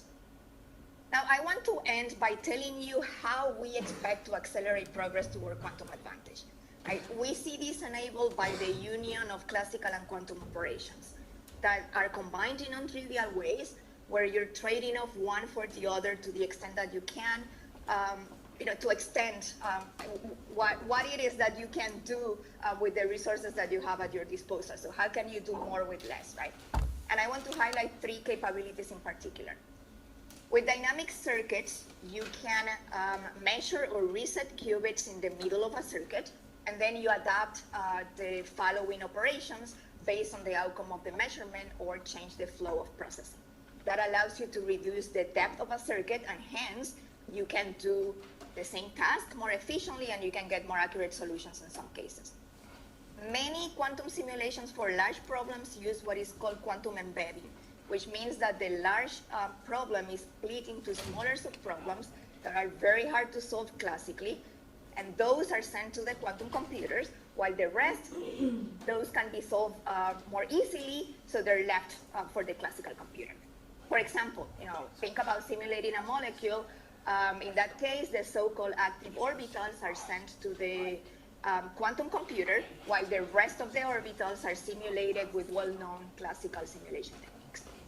Now, the parts that are running the quantum computer can involve a large quantum circuit. But those large quantum circuits can be broken into smaller fragments by exploiting, say, like symmetries of the problem, or knowing where your noisy connections are, or how the entanglement in the system is distributed, and so on. And those can be simulated individually on a smaller quantum processor. You then take the outcomes of the smaller circuits, you take into account the interactions between the fragments with the help of classical processing, and you reconstruct the solution to the large circuit. That lets you simulate much larger problems than you could otherwise with the hardware that you have available. Of course, it comes at the expense of classical resources, but we have plenty of classical resources. Also comes at the expense of speed, which highlights how important it is to have more speed in your system's budget. We demonstrated the potential of these with, this year when we simulated a water molecule with 10 orbitals using only 5 qubits. So we doubled the size of the problem that we could simulate. And finally, we have error mitigation, where we mitigate the errors by either running multiple, you run circuits multiple times, then you amplify the noise rate by some multiple each time, and you use the result to extrapolate to the zero noise solution. Or you calibrate the noise to learn the processes that take you from ideal to noisy outcome, and then you use classical computation to essentially apply the inverse process to the noisy outcome to estimate the ideal one. So achieving quantum advantage in the next few years without fault tolerance means solving a problem of a meaningful scale, and those involve large circuits, and we have to do that in a noisy system. The way that we see this happening is by combining those things I just told you about. Quantum embedding to isolate the computationally expensive part, applying circuit fragmentation techniques to reduce the size of the quantum circuits, using dynamic circuits where possible to reduce circuit depth, and then enhance the solution with error mitigation. That's a very powerful combination that is offering a very promising path towards quantum advantage in select problems in the next few years. Now, this year marks another important moment because Eagle is expected to be the last processor family housed in an IBM Quantum System 1. We're preparing for the next generation, the Quantum System 2. It is a system designed with modularity and footprint in mind. So it's optimizing the cooling units. It provides so that it provides a more advanced cryogenic platform. It uses a hexagonal design that provides easier access to the system, but it also provides an easier ability to expand the hardware configuration by clustering several system 2s. Now, I just told you about combining quantum and classical resources to extend computational reach and the problems that you can address. Right now, imagine having several ospreys, for example, could even be several condors, in a few system 2s, and then taking large problems and embedding and fragmenting and running the fragments in parallel in each system 2, and then using classical computation to combine the results. So it's a larger version of what I described before when telling you how to accelerate quantum advantage. Or you can think of any quantum workload or problem that can be parallelized, and so you run it in multiple of these systems too. And hopefully with that, you see that yes, we're working to implement error correction. Yes, we're working on distributed entanglement to run quantum workloads across bridges, but that there is a promising path to see the benefit of quantum computing in some problems even sooner. And that concludes my presentation. Okay, thank you. I'm happy to take any questions. Great, thank you, Zaira. I hope you'll be able to hear us. I suggest you watch the live stream to hear the questions. Do we have any questions in the room? Zaira? Yes? Hello, I don't know if you can hear me. Absolutely not. Can you hear me, or do you have to move the computer? Can you hear the question, Zaira? I can hear you now. Can you repeat it, please? Okay. There's a delay. Okay. Hello. I can hear you, but there's a delay in the stream. Okay.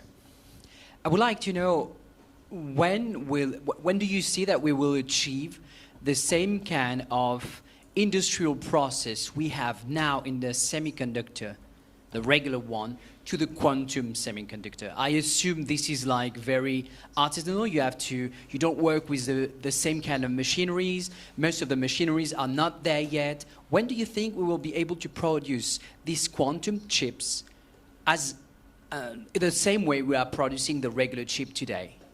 It's a matter of years, or it's a matter of decades?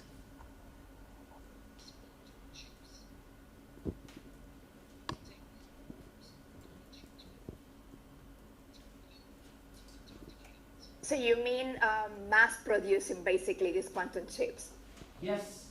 I think like that there are several challenges that we need to address there. Right now we design and fabricate. We design and fabricate these qubits in house at IBM. We need to build a supply chain so that some of these enabling components can. We can achieve the point where vendors can be supplying some of the enabling components at lower the cost of them and increasing the production. So that's going to take a while. It's hard to make a prediction. I hope that it happens, I hope that I see it within this decade, but don't hold me to that. Okay, any other questions? No questions whatsoever? All right. Yes, there is one question. Perfect. The last moment. There you go. Hi, Michał from Poland. I would hear a lot about how quantum computing is the best solution for certain complex problems, but not for everything. Like for some stuff, the classic semiconductors are better. But is it a temporary situation where quantum computing will replace a classic one, or it's just impossible? Thank you.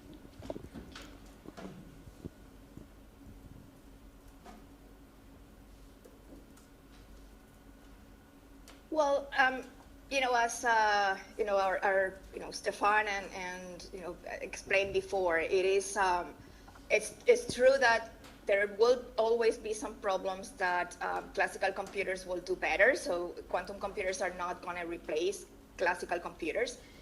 There are other problems where quantum computers will outperform classical computers. We expect to see industry workflows where the entire workflows is decomposed into parts that are solved with classical methods, parts that are solved with quantum computers, parts that are integrated with AI, for example. So I expect it to work all integrated for most of the problems.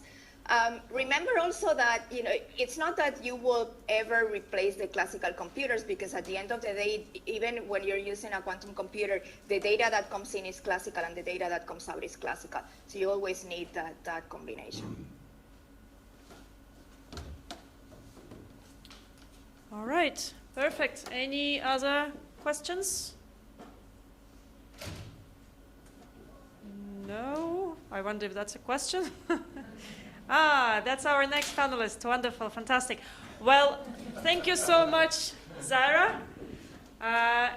And we appreciate you joining all the way from Yorktown, very early your time. Again, for the reporters here, if anybody wants to interview Zara or anybody else remotely, that's also possible. Thank you, and we'll move on to our next session. Thank you, Zara. My pleasure.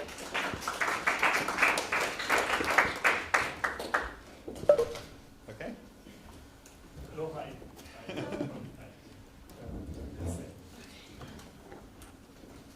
We had exactly this kind of seating arrangement before. The lady was in the middle. That's great. Okay. Then we continue now with the session on how quantum and machine learning and artificial intelligence are contributing to accelerate discovery in different areas in science. And in particular, I think we are going to focus on materials discovery. So this is going to be concerned with quantum and AI, accelerating discovery of new materials, new drugs, that kind of problems.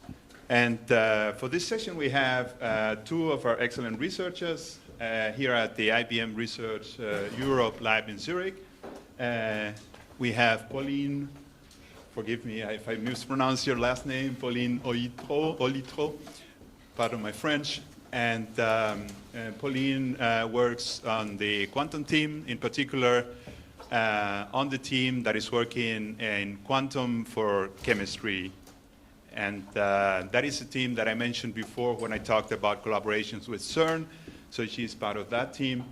And to the right, we have Teodoro Laino, who is the brain behind RoboRxN, which he's going to tell you more about tomorrow.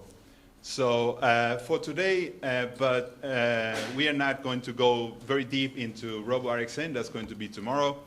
But I wanted to talk with Pauline and Theo about how quantum and AI are already today making progress or helping scientists make progress, and how this is going to develop in the future, hopefully with both technologies converging and working together synergistically to accelerate discovery. So I want to start with Pauline, because you have been doing some work on quantum for chemistry. Can you tell us about what the work has been about? In our team, our goal is to compute properties of molecules and materials. And so these properties, the knowledge of these properties basically gives a great insight on how to design new or better materials. These properties can be, for example, light absorption spectrum. So this is useful for photovoltaics, or it can be binding energies of a molecule to a substrate, which is useful for catalysis, for example. So these sort of properties. And the thing is, computing these properties accurately with the classical traditional computer is very hard. So in our group, we are designing quantum algorithms, algorithms that leverage the power of quantum computers to compute this type of properties. Great. And I think it is important for everybody to also understand why quantum computers are particularly well suited to solve problems in this space of simulating molecules. What is special about quantum computers that give them, at this point, still theoretical, but in the future, hopefully also a practical advantage in simulating molecules and materials? So molecules are quantum systems. This means that they rely on the laws of quantum mechanics, not classical mechanics. And so the molecules are composed of particles that interact all with each other in a quantum mechanical way. And so the problem with classical computers is that they need exponential computational resource to capture this quantum behavior. So on the other hand, quantum computers have this quantum behavior inherently by nature, And so it must be more efficient to simulate these quantum interactions with quantum computers. Great, thank you for that. And now I want to move to Theo, because Theo happens to be a chemist. So he's working now on machine learning, but he is actually a chemist by training. So Theo, I know this is not your area, but I know you're very interested and following very closely the advances in quantum computing. Where do you see, as a chemist, a contribution from quantum computing? Where do you see that quantum computing can make a difference? So, thanks a lot for the question, and first of all, good afternoon, everybody. As Pauline was mentioning, the potential of quantum computing is really in addressing a series of problems that are intractable or very difficult to address on traditional computers. And the beauty is that when we think at quantum computing, and we think also to some of the challenges that we have at the societal level, like sustainability challenges, they are always very much connected with design of new materials. So we strongly believe that quantum computing is going to play a role more and more important at the level of characterizing, designing materials. So allowing us really to push the border of what is possible to calculate today with traditional computer.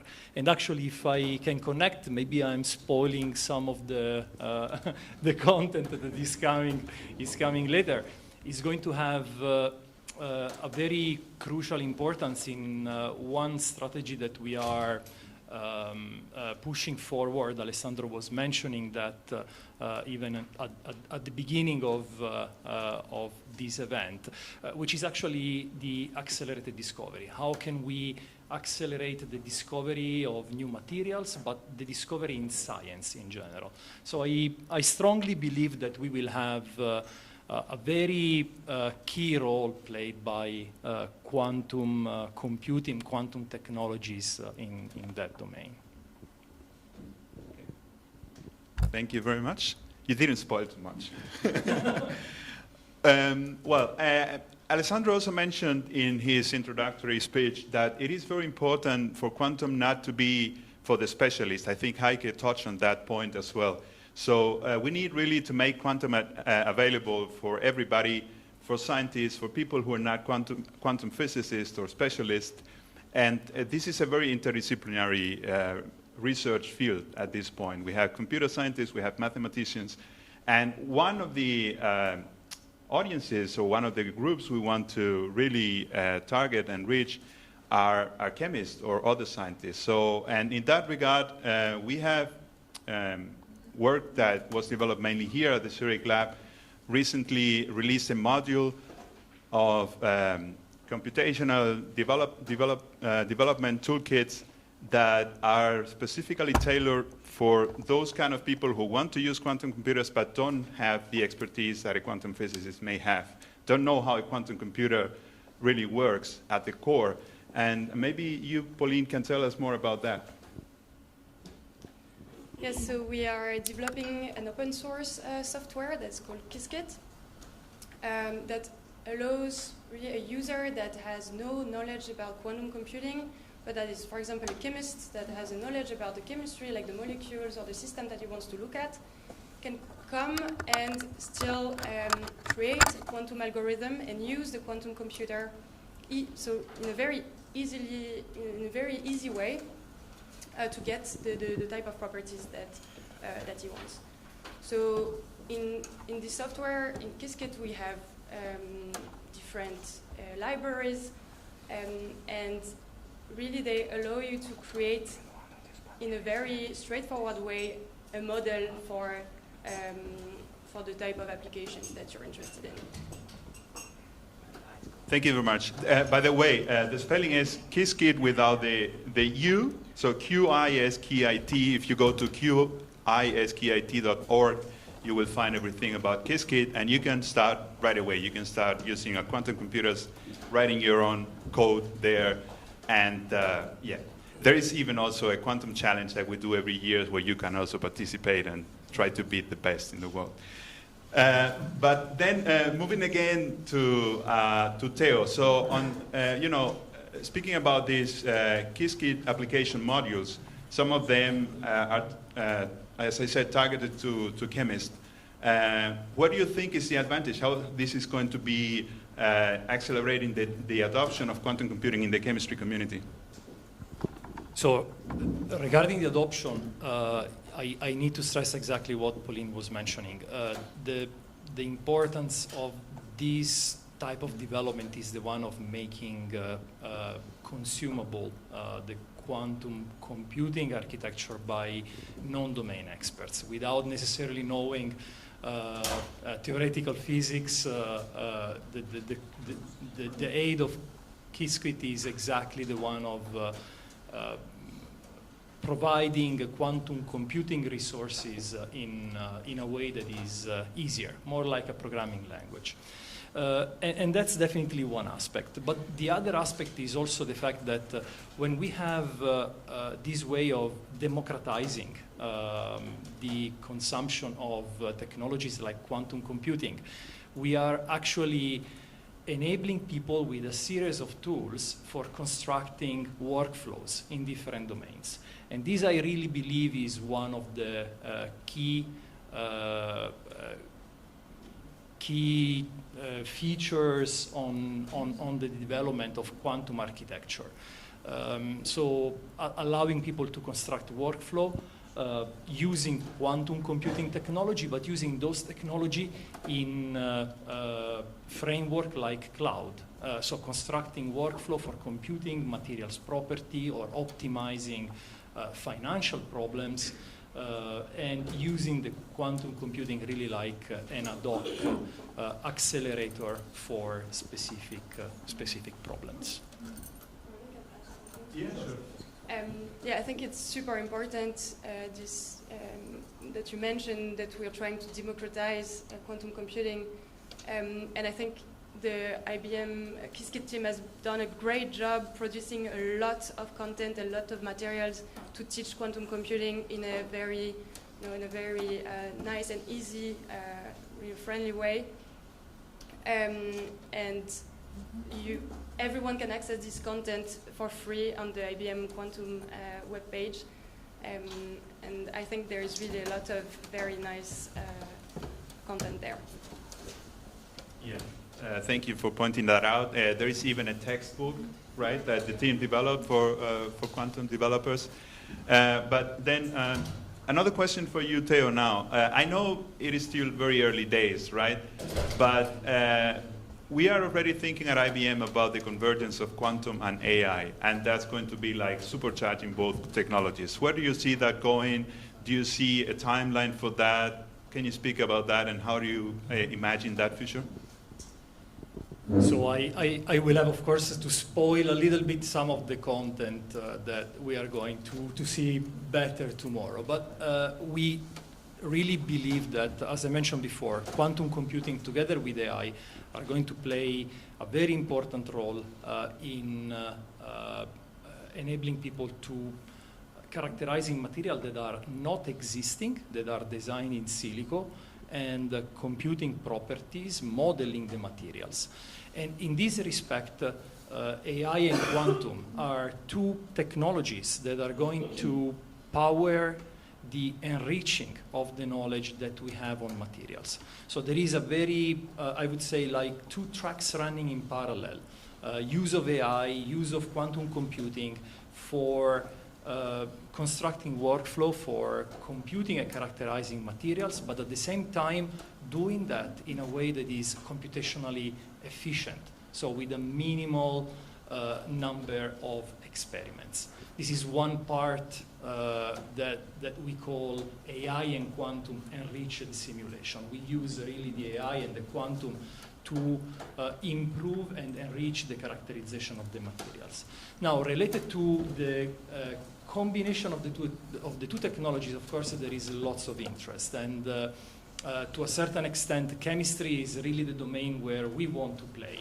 And without really entering the detail, what we are trying to explore is really the combination of AI technologies for simplifying the complexity of the chemical problem, and at the same level use the quantum computing in combination with the AI in order to solve that problem even faster than what you would do on traditional machine. There are many examples, if we look a little bit back into the history, where these type of scenarios may have been very relevant. We have been working for many years in the space of batteries, and I was there together with Alessandro, and I really remember that we were always facing problems in the space of sampling that AI actually today can address relatively well. So trying to design molecules, new molecules without human bias, but even in computing the properties of those design molecules in a more accurate way. And that's really where the quantum computing can come in. Yeah, that's great that you mentioned this idea of designing a material in silico, that means in a computer processor, because it is radically different from the approach that chemistry has taken for the last century or so, or since there has been chemistry and chemical science, right, which has been an approach in many cases of trial and error, right? You go to the lab, you mix your reactants together and you see what comes out, and then you test it, you analyze it, and you try to improve it. But now we can move to a more rational approach where we start with computer simulations using quantum and AI to radically reduce the time that we need, and also, of course, the cost to develop new materials. And you also mentioned the batteries, right? And I know that we have we're also doing work with some companies like Daimler in the United States and other companies in Japan, so automobile companies, specifically because they are exploring quantum for materials discovery for electric batteries, right? So Pauline, maybe you can tell us a little bit about that. Yes, so I think on a more fundamental level, what we're trying to do is to obtain the wave functions that describe our chemical systems. So this is really, we're really trying on this project to get the ground state wave function as well as the excited state wave functions of these chemical compounds that are involved in these batteries. So we are developing algorithms to get these wave functions and properties of these wave functions efficiently. Yeah, okay, maybe let me break down a little bit. For those of you who have never heard the term wave function, I happen to be a physicist by training as well, but yeah, wave function is exactly the function, the equation that tells you all the properties you need to know about a quantum system, an atom, or a molecule. Right, it's like the equivalent in the quantum world to the second law of nature in classical physics, Newton's second law. So, and if you figure out that, if you figure out the wave function, then you can derive all the properties of a material, right? With that, let me move it to the audience. If you have any questions. Can I speak, or you can use this microphone for the audience? Yeah, for the live stream. Thank you. My name is Vittorio Manti. I'm from Italy. How much is what we should talk about experimental right now, and how much is these procedures used actually by companies or by researchers to actually develop new materials? And when do you think in this particular field will you be able to achieve quantum advantage? So we are working, we are developing really algorithms on a theoretical level. These algorithms aim at really leveraging the power of quantum computers in a very efficient way, because we are still working with non-perfect, non-error corrected quantum computers. So we need to make sure that we use the quantum resource in a very efficient manner. So there is still noise in the quantum computers that come from gate errors and qubit decoherence. And we are so trying to design methods that are going to work and allow us to reach quantum advantage within this era of non-error corrected quantum computers. So at the moment, we're more on this theoretical level, even though we are running simulations on our actual quantum computers. So there are experiments done. This allows us to benchmark the quantum computers to understand where the problems lie, how to overcome them, and go a step further. Any other questions? Hello, I'm Josh Haujigo from New Scientist. I was wondering, when you were talking about computing the properties of materials and molecules, I was thinking, like, ideally, what you'd love to be able to do is say, you know, I want a material that has this particular property to solve a particular problem, and you'd love to be able to kind of search the chemical space and try and concoct a recipe for that. Is that, I wasn't quite sure if that was what you were talking about, or do you more have to sort of hypothesize something and then test, or if you like, using a quantum computer? And a supplementary question, if the answer to that is like you can't do the searching, will you ever be able to do that with a quantum computer? Yeah, exactly. So I'm happy to take this one. So that's exactly what we meant. I didn't go really into the details because some of these aspects will be covered tomorrow. So really, I wanted to keep the focus on the quantum aspects. But yes, when you want to design a material, normally you go through the inverse design task. And it's really there where you can really take advantage of the AI components. Why quantum computing is important? Because in order to build your AI systems, you need data.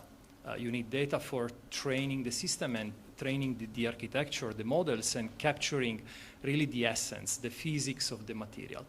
And quite often the data that is available doesn't really, it's not exhaustive. So you have to complement the data with data that you are calculating. And of course, I mean, the more we are moving towards materials and the more we are facing the challenge that the characterization of those materials with traditional computing is always very, very complex. And so we really see a very advantage, especially by the latest development in the quantum computing, pushing up the number of qubits, the possibility to model and characterize systems that are larger and larger. But that's really at the level of data creation for training architecture for then designing the material. Of course, I mean, quantum computing is also very important. Maybe I can also ask Pauline to comment on that, because you can use quantum computing also for optimization, and optimization is actually a search. So definitely, I assume that there are lots of possibilities, even in the space of optimize and explore the AI space of materials and properties. Yes, actually, exactly on this, we have published an algorithm that does this optimization in parallel for many compounds in the quantum computer. So it computes the properties of these different compounds in parallel and basically gives you what is the best compound at the end. So that's, I think, exactly addressing your question. Yeah, and while you were mentioning, let me just comment on that. While you were mentioning this idea of exploring chemical space, I remember that I once was talking with AI researchers here at our lab, and I picked up a fun fact that I've never forgotten. Maybe you, Theo, can comment on that as well.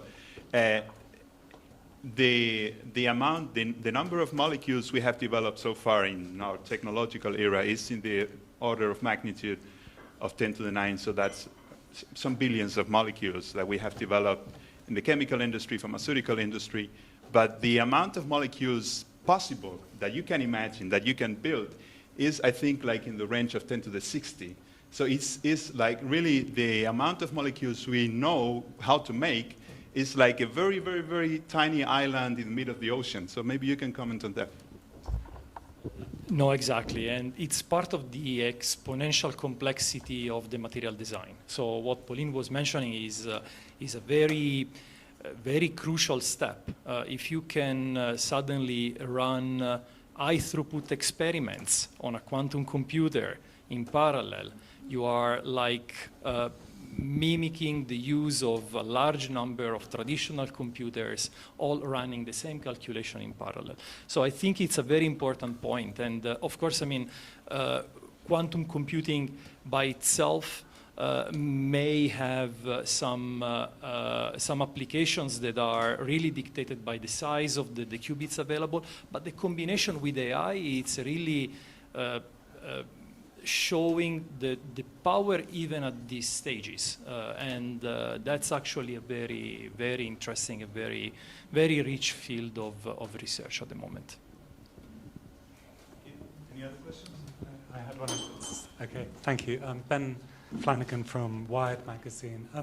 Theo, you mentioned human bias as some sort of barrier in the development, discovery of new materials. I wondered if you could maybe expand on that and maybe give any examples of how that has happened in history. And also a question for both of our panelists here. Do you see the next sort of super material like graphene or something like that being coming out of AI and quantum computing in the future? So there are really several examples where we have been more or less remained in the area of the material that we initially discovered for addressing a specific problem. I think, I mean, we can come up with many examples internally in IBM. For instance, I can think to materials that we are using for the semiconductor industry. Some time ago, we have been discussing about and also disclosing about the project of photoacid generator. This is a very typical example. For so many years, we have been using a class of molecules that were doing their job in the manufacturing of semiconductors, but not necessarily because those molecules were the optimal one, but because those molecules were actually doing a very good job, and somehow it comes in a certain number of constraints. Business, of course, but also the time that you need to create innovation for a specific class of molecules. And this is really the example of the photoacid generator is actually a very typical example of what, Ben, you were mentioning. Is one of the reasons we decided to go back and look at different molecules for printing semiconductors is actually the reason that most of the molecules that we have been using are environmentally impacting, quite impactful from an environmental perspective. And still, I mean, we have been able to demonstrate that it's possible to construct discovery cycles that are leading the discovery of new photoacid generator in direction that before we didn't even thought of. And so that's an example that goes in really in that direction. So it's really important. And this comes, of course, by the fact that you can really describe the space of the solution of your problem with a large data set without restricting the solution to the mind, several times an excellent mind of scientists, but they have that have their own background and their own vision on how the things should be done. And the second question was related to, just remind me. The second question, thank you, was about whether you see the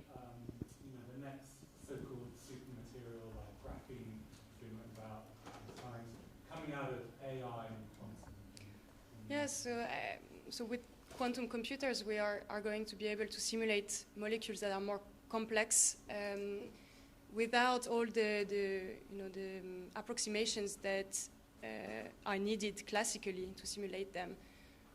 So with this at hand, we are going to be able to compute properties or to get information about these more complex molecules in an efficient way. And with this, I'm positive that we will make discoveries in the field of material science. Thank you. Any other questions?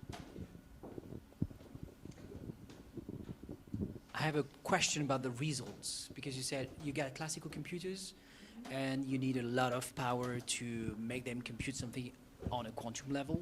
So now you're using a quantum computer for quantum molecules, okay? Are you sure you can handle what they're going to say? Are you sure you can put some boundaries on the outputs? So let's say I want a better photovoltaic panel. And I say, well, what is the best? I'm using your algorithm to make a better photovoltaic panel.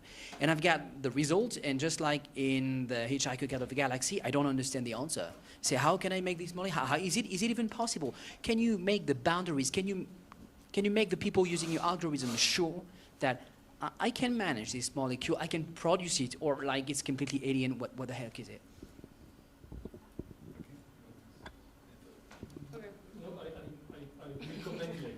Okay.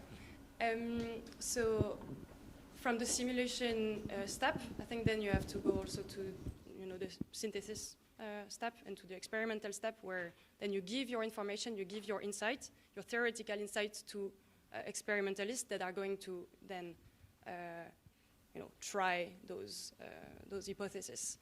And I think maybe Theo, you can comment more on this. No, I wanted just to say that what you raised is exactly the problem that we are addressing with the accelerated discovery. The accelerated discovery is really a loop of different steps in the discovery cycle. And of course, you cannot rely exclusively on what is computed or on the hypothesis generated by an artificial intelligence system, but you have to put it into the context of the scientific method.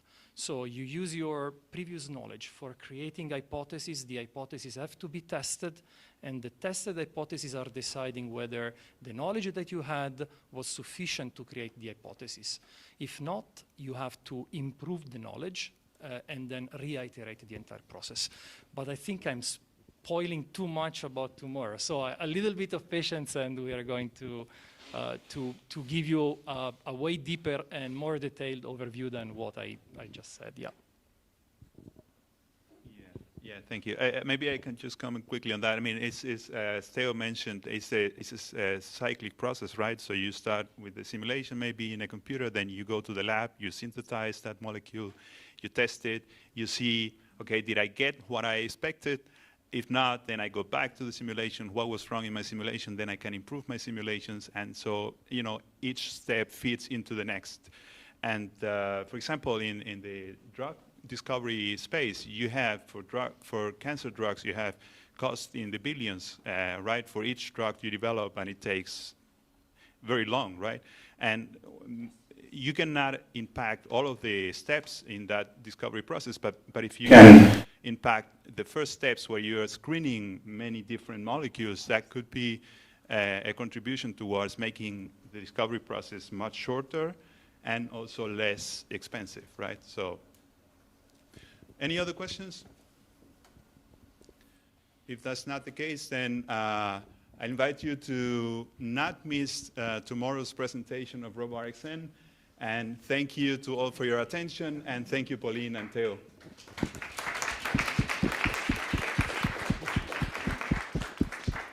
All right, great. Thank you, guys. So right now, we're going to stop the sessions and go to the lab. And for that, we're going to split into 4 groups. First reason is, of course, COVID. We can't be more than a certain number of people in one group. Secondly, the labs are very, very small, as you will see. So I hope you all picked up these printouts here. that are color-coded according to who is going to be in which group and led by which person. So please do find your names, and let's all meet out here and go to the lab. Enjoy. Maybe just one announcement as well. When we go over to short walk and it's cold outside, so please take your jacket.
These instructions are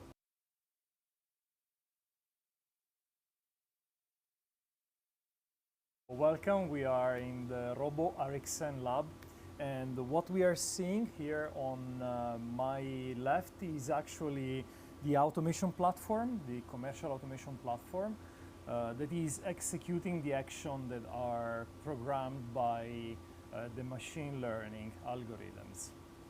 So the way it works is very simple. We are collecting the instruction that the users are launching through the RxN platform. These instructions are processed by the machine learning model, and then they are stored in the cloud. In the cloud, these instructions are asynchronously transferred to this platform that then is actually executing instruction after instruction until we are executing the entire chemical transformation that we were supposed to design from the RxN interface. This lab is specifically thought for designing molecules that are not commercially available. The way it works is actually very simple. People are designing a molecule through the cloud application, and thanks to the use of a different number of machine learning models, we are first designing the synthesis, and then we are designing the entire chemical procedure, the entire chemical recipe that is then instruction after instruction executed on this automation hardware. Okay, what we can see is actually one of the execution of a chemical transformation, chemical process on the RoboRxN platform. We can see the view, the vials where we store the reagent, and the transfer of the reagent from the vials into the reactor. And there is the possibility to handle solid, perform filtration, and many other chemical operations that are routinely executed in chemical laboratories. There is a major difference between this platform and the way chemists are traditionally making molecules. First of all, it's not a big surprise that we are surrounded by lots of electronic equipment. There is a big concentration of computers and hardwares that probably doesn't really match a traditional chemical laboratory. The second thing is that all the chemical processes are confined between the automation cube. So we are not handling chemicals. We are not even entering in contact with chemicals. If I would like to make a counter example, we have there a traditional chemical way of doing chemicals. The future is going to see more and more the introduction of automation hardware inside chemical laboratories. We are already experiencing a lot of digitalization in chemical labs, And automation platform like this one are really one of those components that are easing the work of chemists, making the work of chemists more more streamlined and less focused on repetitive tasks. Thanks to the automation hardware, we can really make the entire molecule making process more effective and less time consuming for people. The use of AI technologies is going to be relying a lot on different computing paradigms. We are heavily relying for the operation of this lab on cloud technologies. So it will be very interesting to see how quantum computing will be part of the equation of AI in digitalizing chemistry. There are definitely many opportunities and many alternatives. There are many opportunities where quantum computing can actually kick in and support the use of AI in digital chemistry processes. The design of technologies like RoboRxN is crucial for the entire accelerated discovery cycle. Thanks to the possibility of using automation and machine learning, we can make molecules generated with other components. And with the entire cycle, we can approach the reduction of cost and time from $10 million to $1 million and from 10 years to 1 year.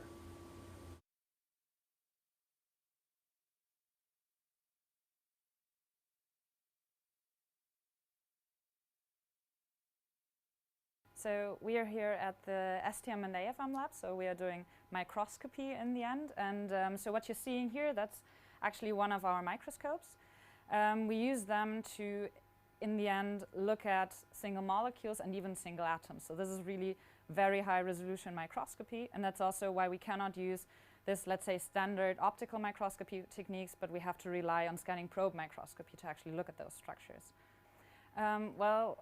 So we're here focusing more on individual molecules, but we can look at them with atomic resolution. So in the end, what we're seeing is single atoms within a molecule and single covalent bonds within a molecule. And the interesting thing here is, well, this is really a very fundamental research lab. So we are interested at the very basic properties of the building blocks of things that will eventually, for example, form organic electronics, for example. So single molecules that can be used, potentially used in organic electronics, and we are interested in their very fundamental properties, because that's actually pretty hard to access in averaging techniques, like, for example, averaging Raman spectroscopic techniques in the end. They often average over like millions of molecules, and so the properties of an individual molecule, and especially with submolecular resolution, this is really hard to address. And we can do that with atomic force microscopy in the end to really get an idea of, well, how those tiny building blocks of so many things eventually work. For this studying single molecules, I guess the greatest breakthrough has been achieved 12 years ago, so in 2009. That was actually the first time that a single molecule could be imaged with subatomic resolution using an atomic force microscope. So that was really, that was a huge thing, right? Because for the first time you could really use such a microscope to look at a single molecule and actually resolve the single bonds or the single atoms within that molecule. And for that, they, my boss, he was the one who found that first. He introduced a technique that's called tip functionalization that is very crucial to get this resolution. And at that time, they were mainly using like model compounds where it was already essentially clear how they would look like, just to prove that this method actually works to look at single molecules. Since then, well, the whole story essentially branched out quite a bit. So what we can do, for example, and what we are using this technique for, is, for example, to identify single molecules. So this is actually a very powerful tool if you're thinking about, well, for example, molecular mixtures from nature. So as you find them, for example, in fuel combustion or in crude oil. There are so many different molecular species that averaging techniques will have a hard time actually finding out which individual molecules are in these kinds of mixtures. But with this technique here, we have a means at hand to actually look at single molecules and resolve their structures. So this is what we've been doing together with several collaborators, looking at, well, asphaltenes, combustion products, or like pyrolysis products and so on. Then one direction that we're pursuing quite a lot is also, well, so far I've only told you half the story. So we can not only use the AFM, so atomic force microscope, to look at single molecules, but we can also essentially use the tip to very locally trigger chemical reactions. And so depending on the molecule that you're looking at and depending on the reaction that you want to have a look at, you can actually, well, study, first of all, very highly reactive molecules that you can only form by that means. And also one goal would be eventually to actually study how chemical reactions work at the atomic scale, because this is something that is really hard to address. And so hopefully AFM and STM, so scanning tunneling microscopy, would be one possibility to really look at the very fundamentals of how chemical reactions work. This is actually like, well, I'd say that's the machine, that's not really the microscope. The microscope sits somewhere in there, and this is roughly the size of my fist, maybe a little larger. And this whole, well, building around the microscope is essentially to maintain a very inert environment within the microscope. So first of all, we are not working at room temperature, but we have to cool down everything. And that's where this part comes into place. So this here, that's our tanks, first of all, for liquid nitrogen. That's the outer tank to shield the inside. That's essentially a radiation shield, if you want. And then there's another inner tank that's filled with liquid helium. So the whole microscope in the end, and also the sample, is kept at around 4 to 5 Kelvin, so roughly minus 269 degrees Celsius.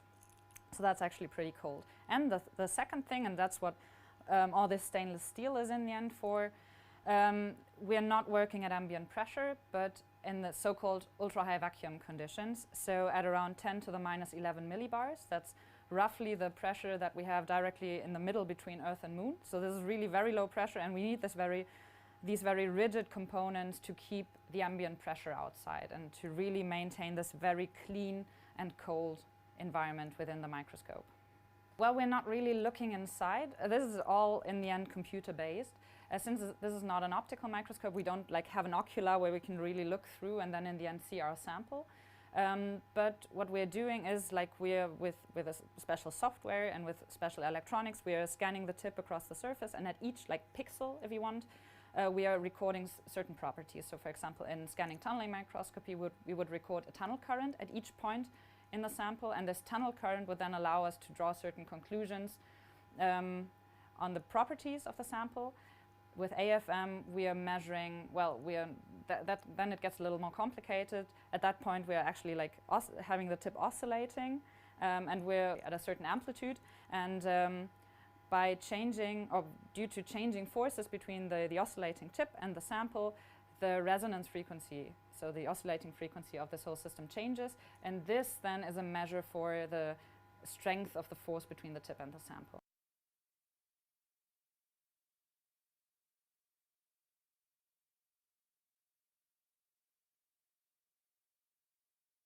We are investigating future computing systems that could be eventually based on light instead of electronic systems. So we are here now in the optics laboratory where we do the research on the materials and the devices that we investigate in our research. We are looking at new materials that have very strong so-called light-matter interaction that could boost the efficiency of optical devices in the future. So on one hand side, we are exploring a lot of material systems that have the potential to be very efficient optical systems, like, for example, some nanocrystals that we investigate in our systems. This is why you see this laser system in the back. So we are shining light on them and investigating the optical properties that these materials have under intense optical pulses. And this is in the end where we want to use them. We want to have them on a chip and transporting and switching information on a chip. So the idea is to partly replace electricity with light. So we see for some applications that would require very high speed, the highest speed more or less. We see that circuits made that may use light instead of electronics would have a distinct advantage because they're much faster. And moreover, they could be very energy efficient in terms of comparison to the electronic counterparts. But this research is very exploratory at the moment, so we are at the very foundations researching the materials and the devices for this, if this would really be possible to make these things necessary. So we are not near a really viable technology yet, but we are laying more or less like the foundation and understanding the physical mechanisms behind this light-matter interaction that are playing this important role for this kind of devices. You can think about this light becomes kind of liquid because liquid can interact with themselves. So if you have one stream of liquid crossing another stream, they will interact, and which light normally doesn't. But our light, more or less, that we use in our system, we add this matter component to it, and thereby we can have the interaction of light with light. So our most recent breakthrough was there to be able really to realize an all-optical switch where we can insert a very small optical signal, and with this very small signal we could switch another signal. And actually the amount of light that we needed to put in is the smallest amount that you can have. Just one photon was enough, more or less, to switch this other light beam on and off. And this was a breakthrough that we recently had together with our collaborating researchers from other institutions. In the future we see that this will go more towards employing new classes of materials. The investigation of these new classes of materials is also another very important point for us, and there we also had with another collaborator from ETH Zurich, we had a recent breakthrough in realizing materials that can be engineered, that coupling to the light, which is the most important point for us, can be engineered just by tailoring the arrangement of so-called perovskite nanocrystals in a certain lattice type. And this is what was another recent breakthrough that we had this year.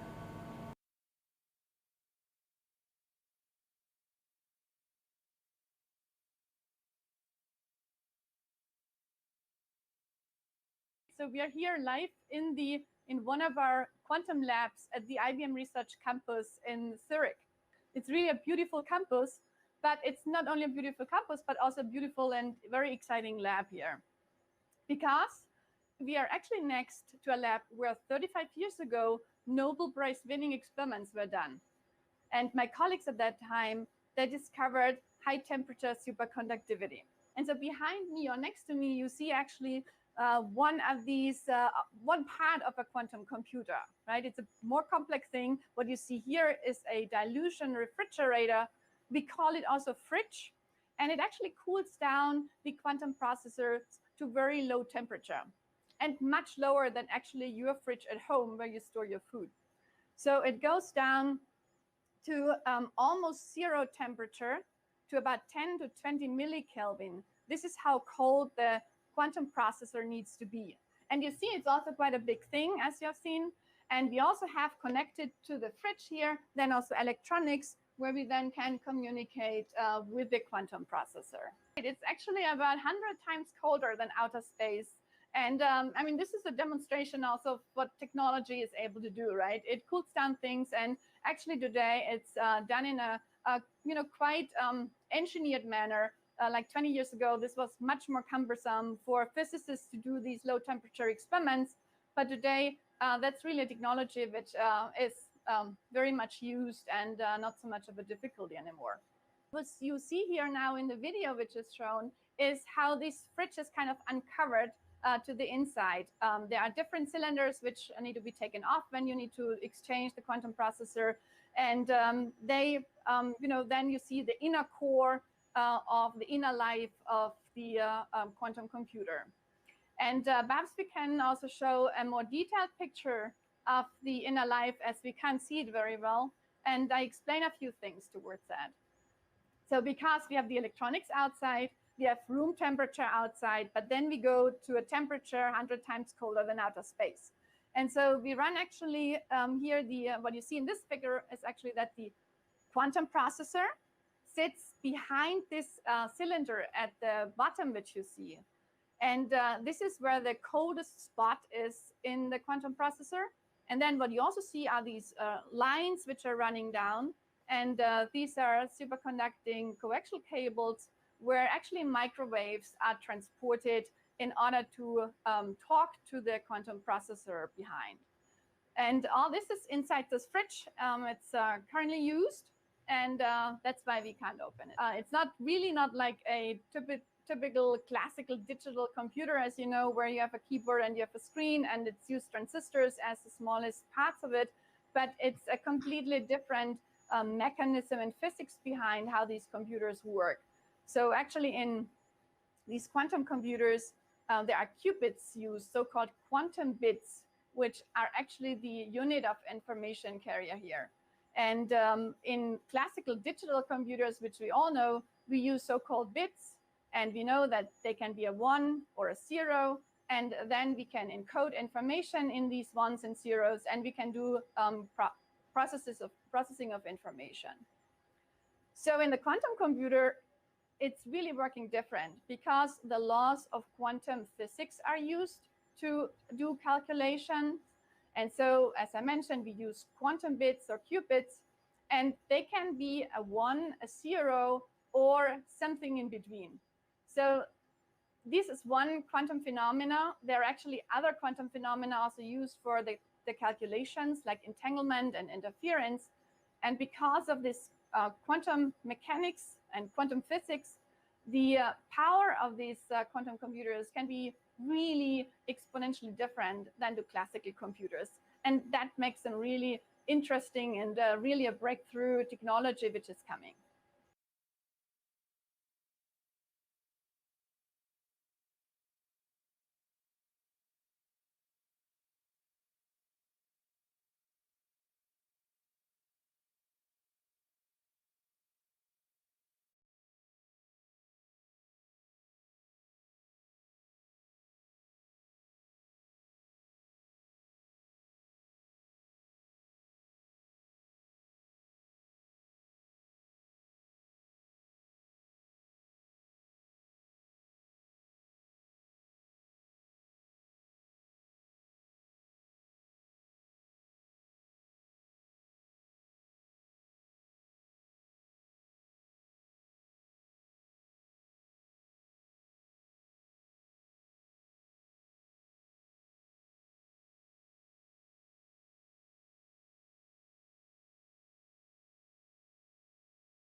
Test 1 2 1 2 1 2 1 2 1 2 1 2 1 2 1 2 1 2 1 2 1 2 1 2 1 2 1 2. This is something strange because basically I send them. This is often times to send the signal to there. It's a method, and then when you have the HDMI connection, which should be a clean signal, you have to drop. Turn on the HDMI again.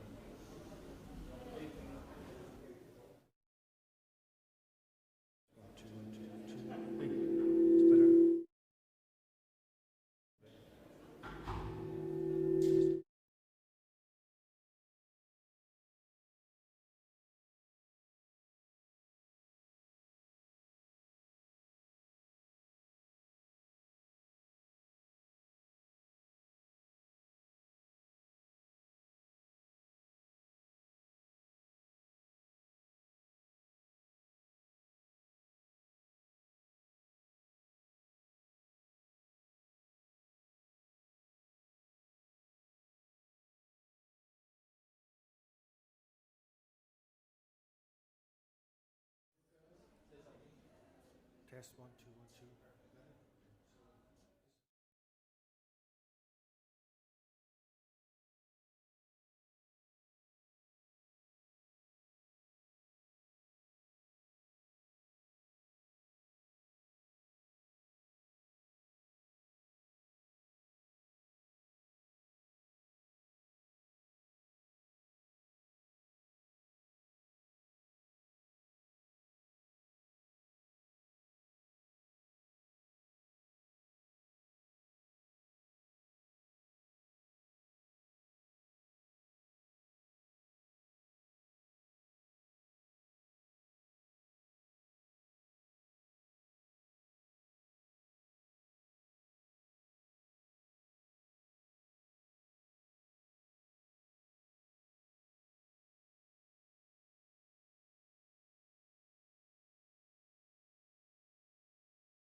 So we have the clip mics. I hope that's working fine.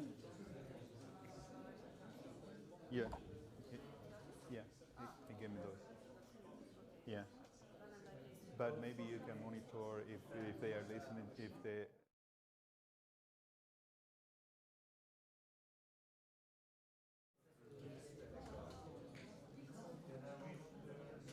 Do you want to sit down or you prefer to be standing? As you prefer. I'm okay standing as well. Yeah.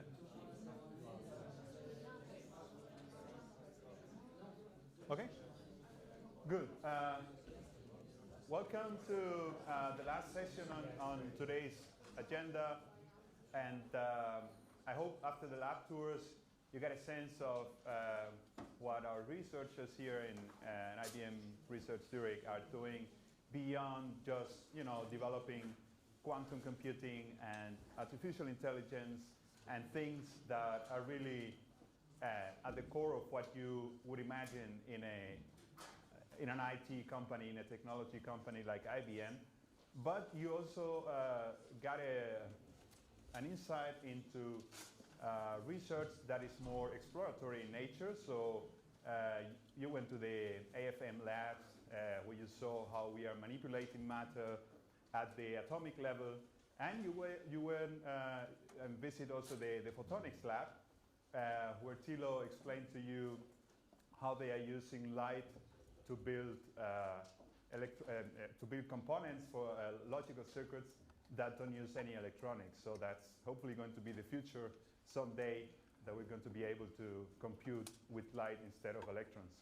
And this is an area that is particularly dear to me because I have been working very closely with Thilo and his team on putting out this research for the last 2 years. And actually, the very first thing I did was work with Thilo on a blog post 2 years ago when they published a paper in Nature about the world's first ultra-fast, room temperature, all-optical transistor. So it was a transistor that used only light, that worked without any cooling, and that switched very fast at the speed of picoseconds, I think, if I remember wrong. And so ever since then, they have been producing, I always tell them, you guys are collecting Nature papers, and those of you who are familiar with the scientific literature will know that Nature is like, the top of the scientific journals out there. And yeah, in fact, they have been publishing a lot in this area. But I want to start a discussion with the latest paper that they put out very recently about an optical switch. In a transistor, you have this switch functionality. You want the transistor to switch between 0 and 1, right? That's how you process information. And they were able to build an optical transistor that was able to switch very fast and also at room temperature, and using really like almost the minimum amount of light energy that you can use. So Thilo, maybe you can tell us about that latest paper and what you achieved there together with collaborators from outside IBM. Sure. Thanks for the introduction, Leonid. So actually our latest paper, if you visited the lab tour, I already explained part of it, that we're going after building optical circuits. So in our latest paper, this was published I think in Nature like in September this year, together with collaborators from other academic institutions, where we actually succeeded to use so-called polariton condensates. So polariton condensates, they are something between light and matter. So we use optical microcavity where we put the active material inside, and inside this optical microcavity, so-called quasi-particles are created. These are these polaritons that have some nature that are part light and are part matter. So it's like liquid light, some people call it this concept, because it inherits some concepts from light, but also from matter that interacts. And actually, it's not. It's a very complex kind of state that we create in this cavity. It's a so-called quantum fluid. And this quantum fluid has certain properties that we can see the state, so we can excite the state with one photon from the outside, and then we can force the whole quantum fluid to act like it would be copying or mimicking the state that we put there from the outside. And this was actually the trick that we used to be able to switch the state of this transistor with one single photon from on to off, that we more or less seeded this polariton condensate in a way with one single photon. I mean, this was now very technical, I guess. So yes, I always try to.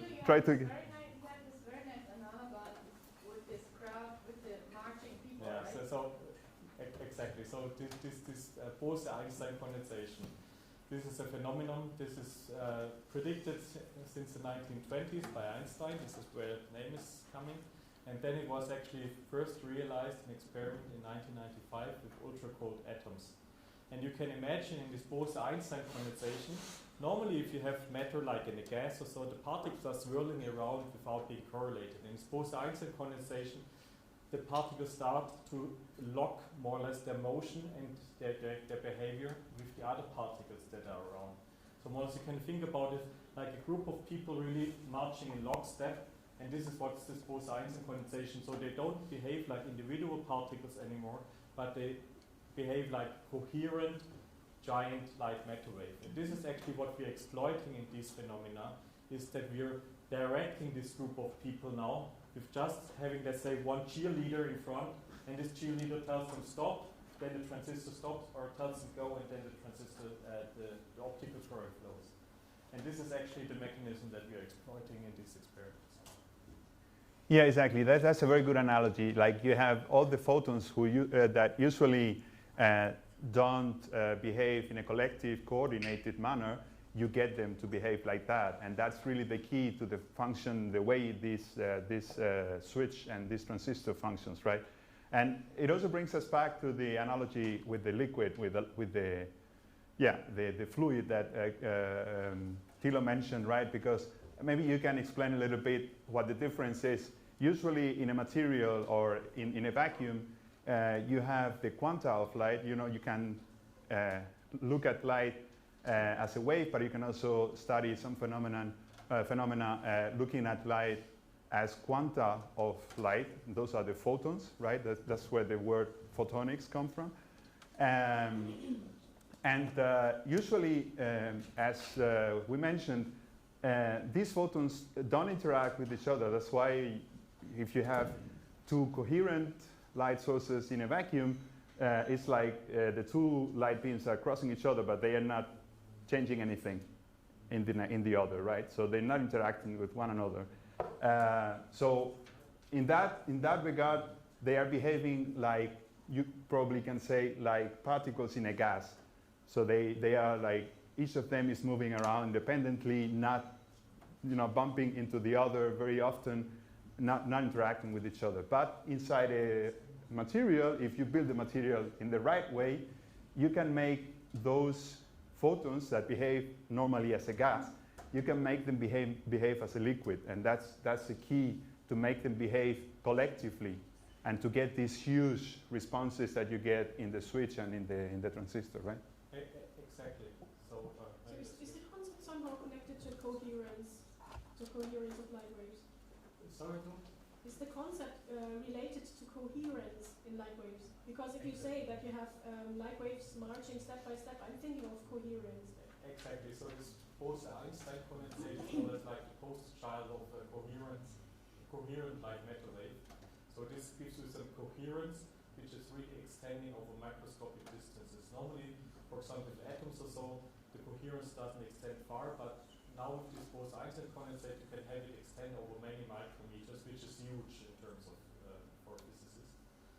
Because normally photons are small, they're 100 nanometer size, it's a wavelength. For atoms, they're even smaller, like 1 nanometer or even less.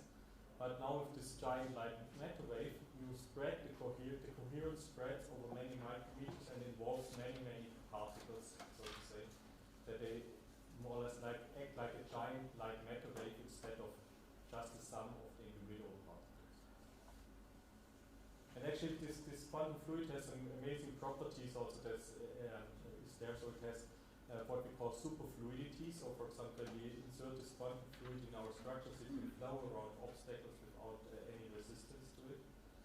And this is only seen, for example, liquid helium and other quantum fluids that are around. But this is now the quantum fluid that we make together with this light and the matter. And this is actually a very important component for us, is that we can kind of tune the properties by mixing in certain properties of the matter and then mixing certain properties of the photons inside, so that we get a nice mixture more or less which has exactly the right interaction strength and exactly the properties that we need for this optical switch. Maybe you can tell us about how you make the materials so that you get those photons to interact so strongly. What do you need for the right material for this kind of thing? So in principle for us, a good material is a material that is very efficient light emitter and has very strong absorption and has very high intrinsic coherence. So this means intrinsic coherence means we excite the material and it will not be distracted by the thermal motion that's around there from the other atoms, but it will keep its quantum state itself by long enough that it can then couple, talk to the neighbors, that they can join the long step and without being distorted. For example, if ultra-cold atoms, which was like the first Bose-Einstein condensate were built, you need to go to nanokelvin temperatures. With this polaritons, these quasi-particles made from light and matter now, because they're very light, we mix in the lightness of light, really, so in the literal way. And this more or less enables us to see these Bose-Einstein condensates at room temperature. So we see these quantum properties even at room temperature. And this is why we are interested also to engineer the materials that have these specific properties, this very bright, very coherent way of emitting and interacting with light. And this is where we're collaborating, for example, with ETH Zurich here, where we get so-called perovskite quantum dots. So quantum dots are material where from the size of the material, it determines the wavelength of the light that's emitted by the material. And actually, you not only determine the wavelength of the light, but also many other properties you can engineer. So we discussed then with the chemists more or less if they can engineer quantum dots that have very strong light-matter interaction and then they emit at the right wavelength for us. And then we implement this in our system. Exactly, yes. We're going to talk later about the perovskite supercrystals, because those are really very cool materials that you are using in collaboration with ETH Zurich. And they are going to be important for the future of these systems, right? To get them to the very, very high efficiency that you want to achieve. But now going back to the switch, to the picosecond switch, you actually use the polymer there. I think that's remarkable, because usually people imagine this is going to be some inorganic material, some silicon or something like that. But it is actually a semiconducting polymer. You can tell us about that and about the collaborations you have also in making those materials? Yeah, so exactly. So for the experiments that we used up to now, making these optical transistors, so we're doing several fundamental work on the material, as we will probably discuss later on. But now really on these optical transistors, as I say, we're using a so-called ladder-type polymer, which is a polymer that was actually invented in the context of organic light-emitting diodes, actually many decades ago. And we discovered more or less only things like 7 or 8 years ago that you can, when you take this special polymer, you can reach this so-called strong light-matter interaction regime where you can have these quasi-particles and these condensates. So there we are collaborating with university in Germany, University of Wuppertal, who synthesized the material. And then for the measurements, also because they're very complicated with these multi-beam pulses, we are collaborating with Skoltech in Moscow, which more or less have a setup that can make these multi-pulse experiments work there. And there, it's amazing really, this polymer material. It's, as I said, it's not, let's say, the very new invention. It has been invented a long time ago, but we more or less rediscovered it for this purpose, where we found that it actually fits very well our needs. And this organics has important properties, because all optical transistors, people have been researching with this strong light-matter interaction in the past, as I say, with semiconductor materials. But for this, you need to cool down to 4 Kelvin. And the speciality of this organic material is that it works perfectly at room temperature.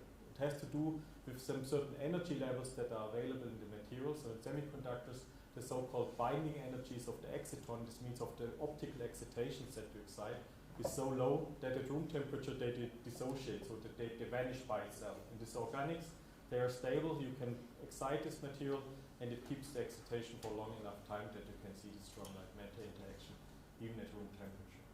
And this is the reason why we use this organic material, because with this, of course, in the end, you want to have everything work at room temperature. These all optical circuits. So this is why we're interested in having materials that is able to do this. Exactly, and in the last paper, you also managed to take the control over this material to the level of using the vibrations of the molecules inside the material to enhance the response that you got from a laser light shining on the material, right? So I think that's also a very nice detail that shows to which level you have control over what's happening inside the material. Can you tell us about that? And also about the dimensions of the microcavity. I think that's interesting also, that these are very, very thin materials. So maybe start from this. So in the end, the cavity, what we now talk, this is photonic, where we confine the light, is typically really on the order of the wavelength. So this means less than a micrometer. So our cavities are size, say 500 nanometers of size. And this is where we confine the light. And then we have, between these mirrors, they have 500 nanometers spaced apart. And in between we have this very thin layer of this polymer. It's only 35 nanometer thick. So less than 1/1000th of the size of a hair. It's a very thin layer, but still the light-matter interaction of this very thin layer is strong enough that it supports all this effect. And then for us, actually, you're right, that one reason why we love so much this polymer for this reason is that it has more degrees of freedom that semiconductors don't have. So you can think about its polymers are huge molecules, and these molecules are composed of subsegments, and the subsegments actually they can have some modes, mechanical modes really, where all the atoms move more or less in a coherent fashion, like a breathing mode more or less, where they all move out and in and out. And this is actually a mechanism that we exploit for forcing this Bose-Einstein condensation to happen at very low and very low excitation density in a very efficient way. So this is why we're exploiting this breathing motion of the molecules to actually enhance this polariton condensate. Maybe it goes a little bit too much into the technical details of why this is. Yeah, but I think it's interesting that you're even using the way the molecules vibrate inside the material also to get this response of a very strong laser pulse outside of the material.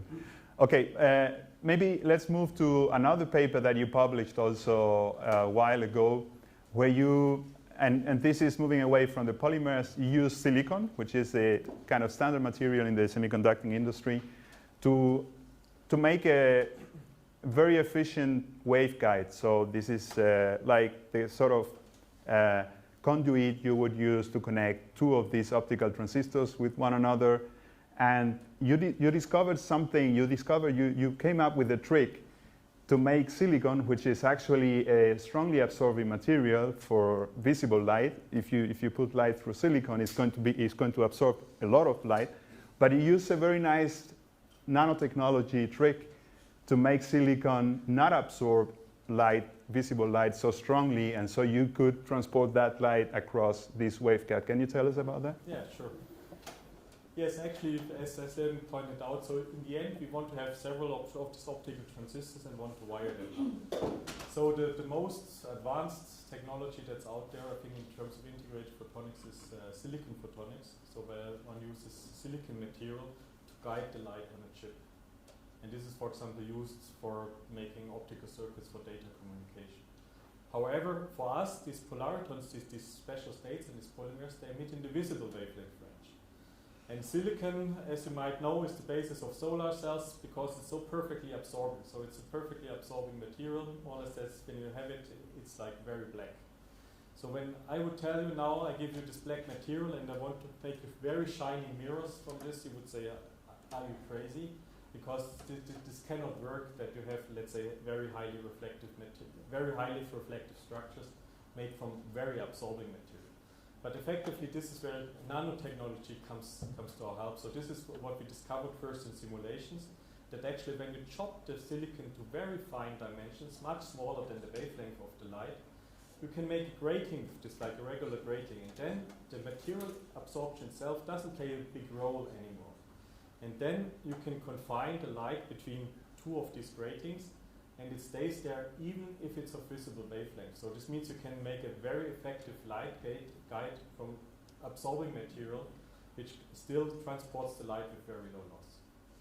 Exactly. So let me try to break that down, because I remember very vividly when I was working with you in the blog, that imagine that you have this silicon material that you're transporting light across, and you're building like fences on the edges of your wire, and those fences consist of posts, and the trick consists in making the distance between the posts exactly right.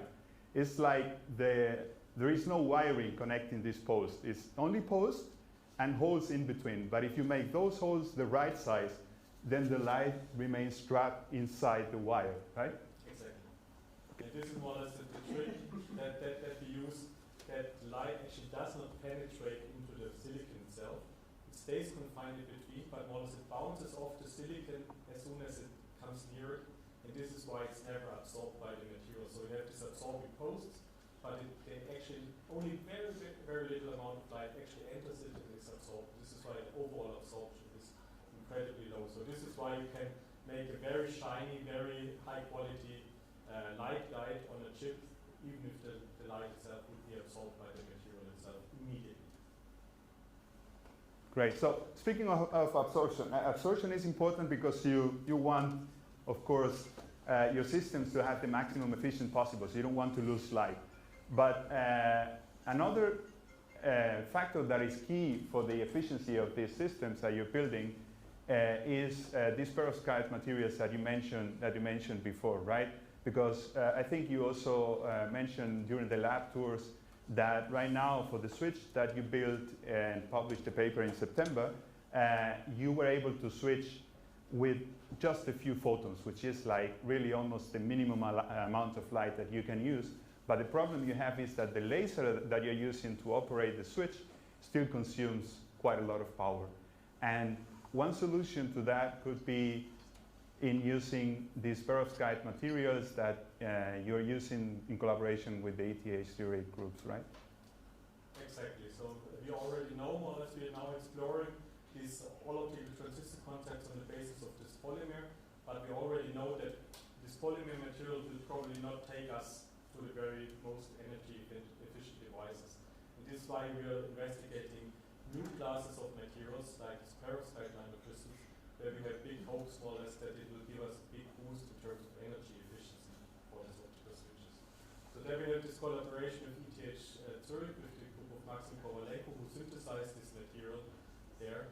And these perovskite nanocrystals, actually, they're very special. And it's something that we discovered first for the first time in 2018, actually. This was also publication Nature back then, where we found that this material is emitting photons at the rate that's between 20 and 1,000 times faster than conventional semiconductor quantum dots, materials that are out there. And this is more or less makes them very special by themselves. However, together with our collaborators there, we went one step further. We not only take single quantum dots that can have, because we know that they have already these extraordinary properties, but we assemble them. So we make like a supercrystal out of nanocrystals. We take these nanocrystals and put them together and make big crystals that is built out of this nanocrystal. And what we found there actually is a phenomenon that is similar to this Bose-Einstein condensation that it can go on. That more or less these individual quantum dots, they can suddenly start to couple to speak to each other more or less spontaneously when we excite them, and thereby they emit a coherent wave without having, let's say, this normal cavity that we have to have around them, without this normal Bose-Einstein condensation.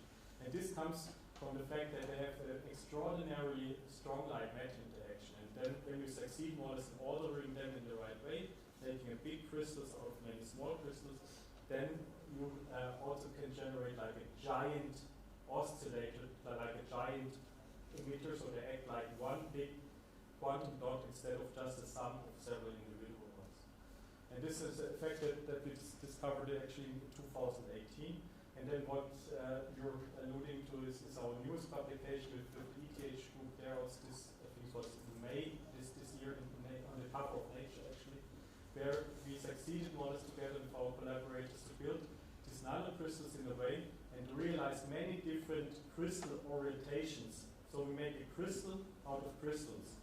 And the chemists more or less, they were able to arrange then these nanocrystals in more or less all kinds of different lattices that we could imagine.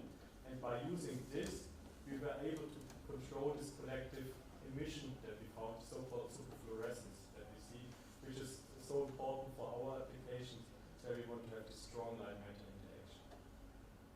Yeah, exactly. And I remember you showed me a very nice analogy of that principle of how you get these individual oscillators to couple with one another, but using metronomes. Can you explain how that explains this principle?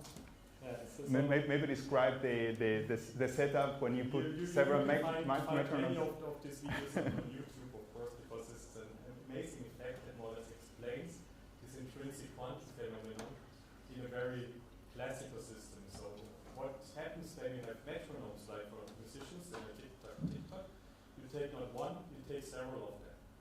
These several ones you cannot think about, these are the oscillators that are oscillating. Like the quantum dot, it's like an oscillator that emits a light wave. This is emitting like sound in tick-tock, tick-tock fashion. Now you take several of them and you put them on one board that connects them all.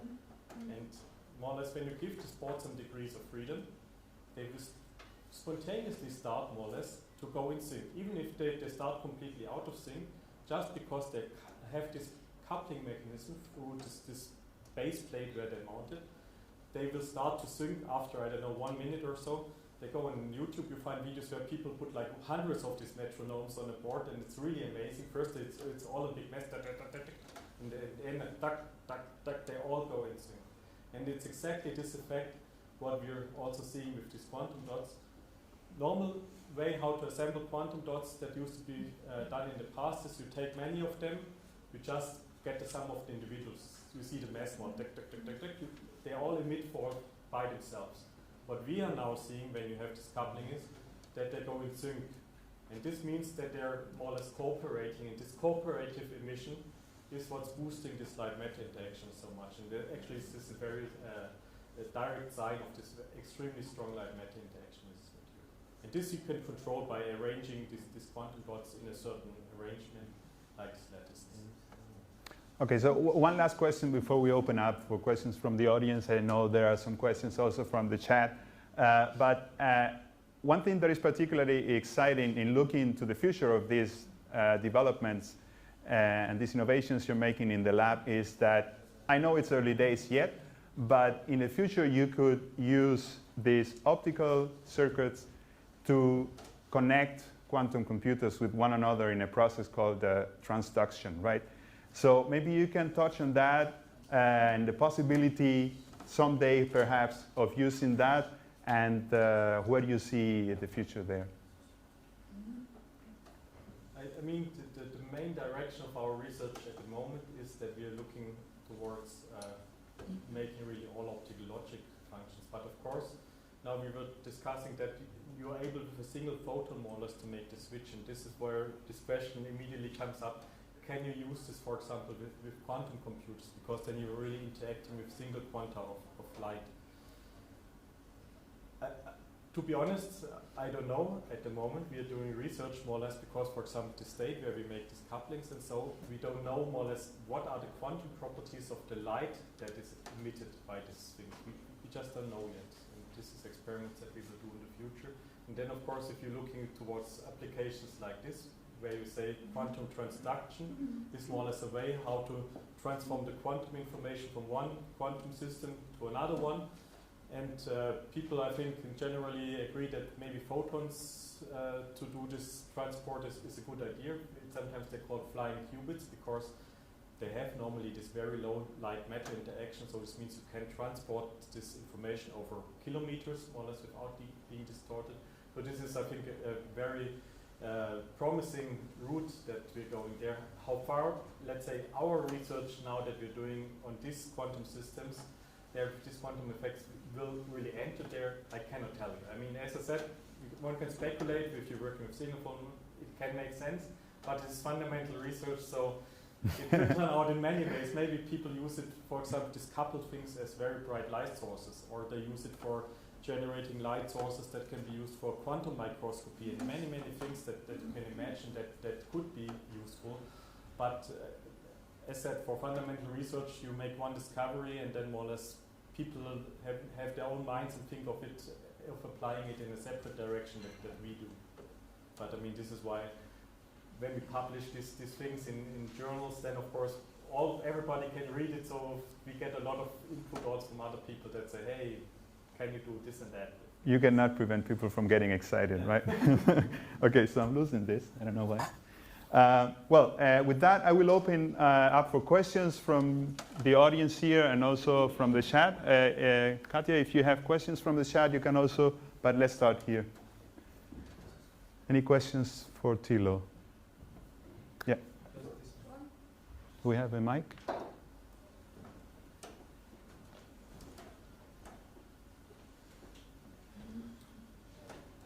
Two questions. One regarding the quantum dot work. There is a company from Korea producing TV sets with quantum dot technology. I was just wondering if they are the same quantum dots or at least the same principles that they are using. And the second, more visionary question: when do we buy liquid light bottles? So maybe to the first question first. So actually, yes, this company in South Korea, I think, is doing a great job in using quantum dots really for this application. So actually, what these quantum dots are composed of is semiconductor quantum dots. It's like typically 2,6 semiconductors, some indium-containing semiconductors there. But actually, we worked on the predecessor of this kind of technologies before we switched to this perovskite material. But Samsung took this Korean company took it in this way, and also found a way how to get rid of the cadmium, because this quantum dots have cadmium, and of course cadmium is banned in many countries, so it's a bad thing always to have in consumer products. So this is why they went this route, and they did it in a very successful way. The quantum dots that we are using at the moment, they're so-called lead halide perovskite material. Lead is also at the moment, let's say, not on the very high favorite list, but then of course for all to follow this regulation, it's always about what amount you have in the device. So if you have only very spurious things, because I mean for our stuff we need a quantum, but we need like a few nanometers of this thing, so you don't need much material. So I think it remains to be seen, let's say, if this would be an issue, but I think there are also people that research with materials in a similar material class, but in materials without lead, so really taking it more to the consumers. If they will have the same amazing properties as the ones with lead, I think we still need to find out. But the physical matter is the same?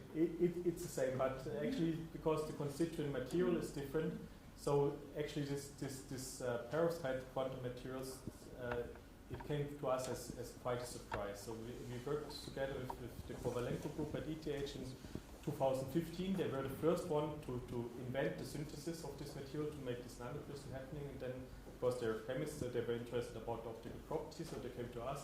And then we had in the lab, and more or less like the first few days, every day more or less was like a eureka moment. We were seeing things that we never saw before when we worked with the other quantum dots. The other meaning is this cadmium ones, and so this means when you change the constituent material of these quantum dots, it can be that you radically change also their properties, like you boost the light-matter interaction. Can be that you do other things so that you make it more stable, that you can put it in a television set or whatever. This depends, I think, in which direction you go there. But so in this sense, I would say, yeah, it's open more or less in which direction we will go with quantum dots. However, the principle is always the same. You have this size that defines more or less the wave, and when you change the size of the quantum dot, you change the wavelength of the light, and this is the same principle for all the quantum dots. But in the end, what properties this light has that's emitted, how it's absorbing, so this depends on the material that you make these quantum dots. And now for the bottle? The bottle. So I would guess that at the moment we're at a very exploratory stage. So this means I cannot really tell you when you will be having your bottle of polariton condensate there.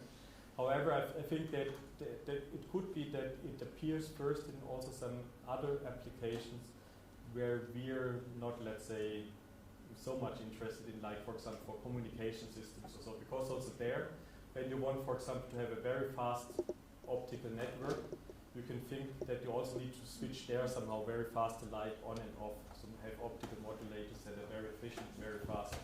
We are really concerned about building more complex circuits with this, but if you have, let's say, only one function that you need to do in a certain way, I could imagine that people might take this concept first and apply in such direction.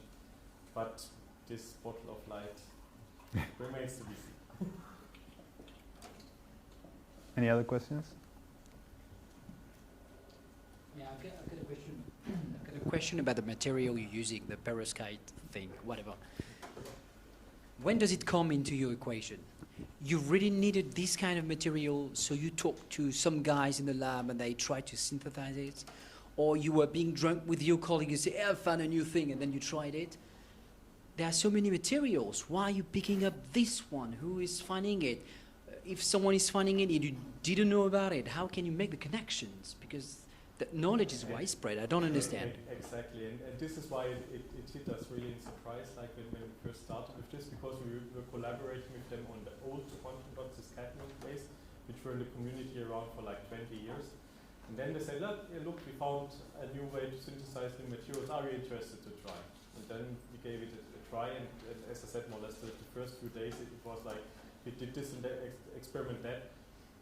To be honest, we understood nothing, because we saw things that we never saw from, we did spectroscopy on many different classes of materials before.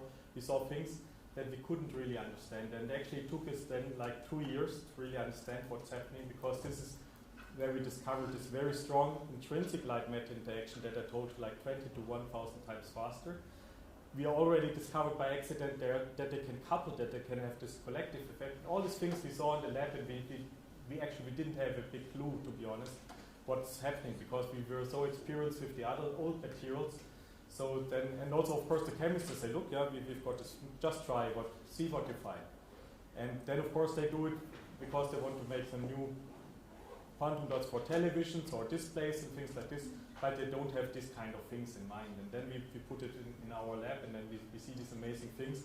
And then it actually took us like 2 years in the end to write a paper. But if you then find something really that extraordinary, this is why we had like 2018, we had like 2 Nature papers, one on these properties with this strong light-matter interaction, one of these collective things, because these were just more or less not known in the field until then. And this was just a lucky coincidence that this special material that they synthesized worked out so well. Okay, I think we're out of time because downstairs we have Alvaro waiting, and I'm sure most of you, if not all of you, would be happy to share it with us. And then we have dinner coming up, and after dinner there are also drinks in the bar if anybody is still alive by that time. I know you're all super tired because you woke up early. But thank you so much for listening to us, and thank you to Thilo. Thank you, Thilo. Thank you. So tomorrow the start is fairly early. It's going to be another packed day. Please do email or come to us for any other one-on-one interview requests. Many of them will take place at the Think Lab during the demo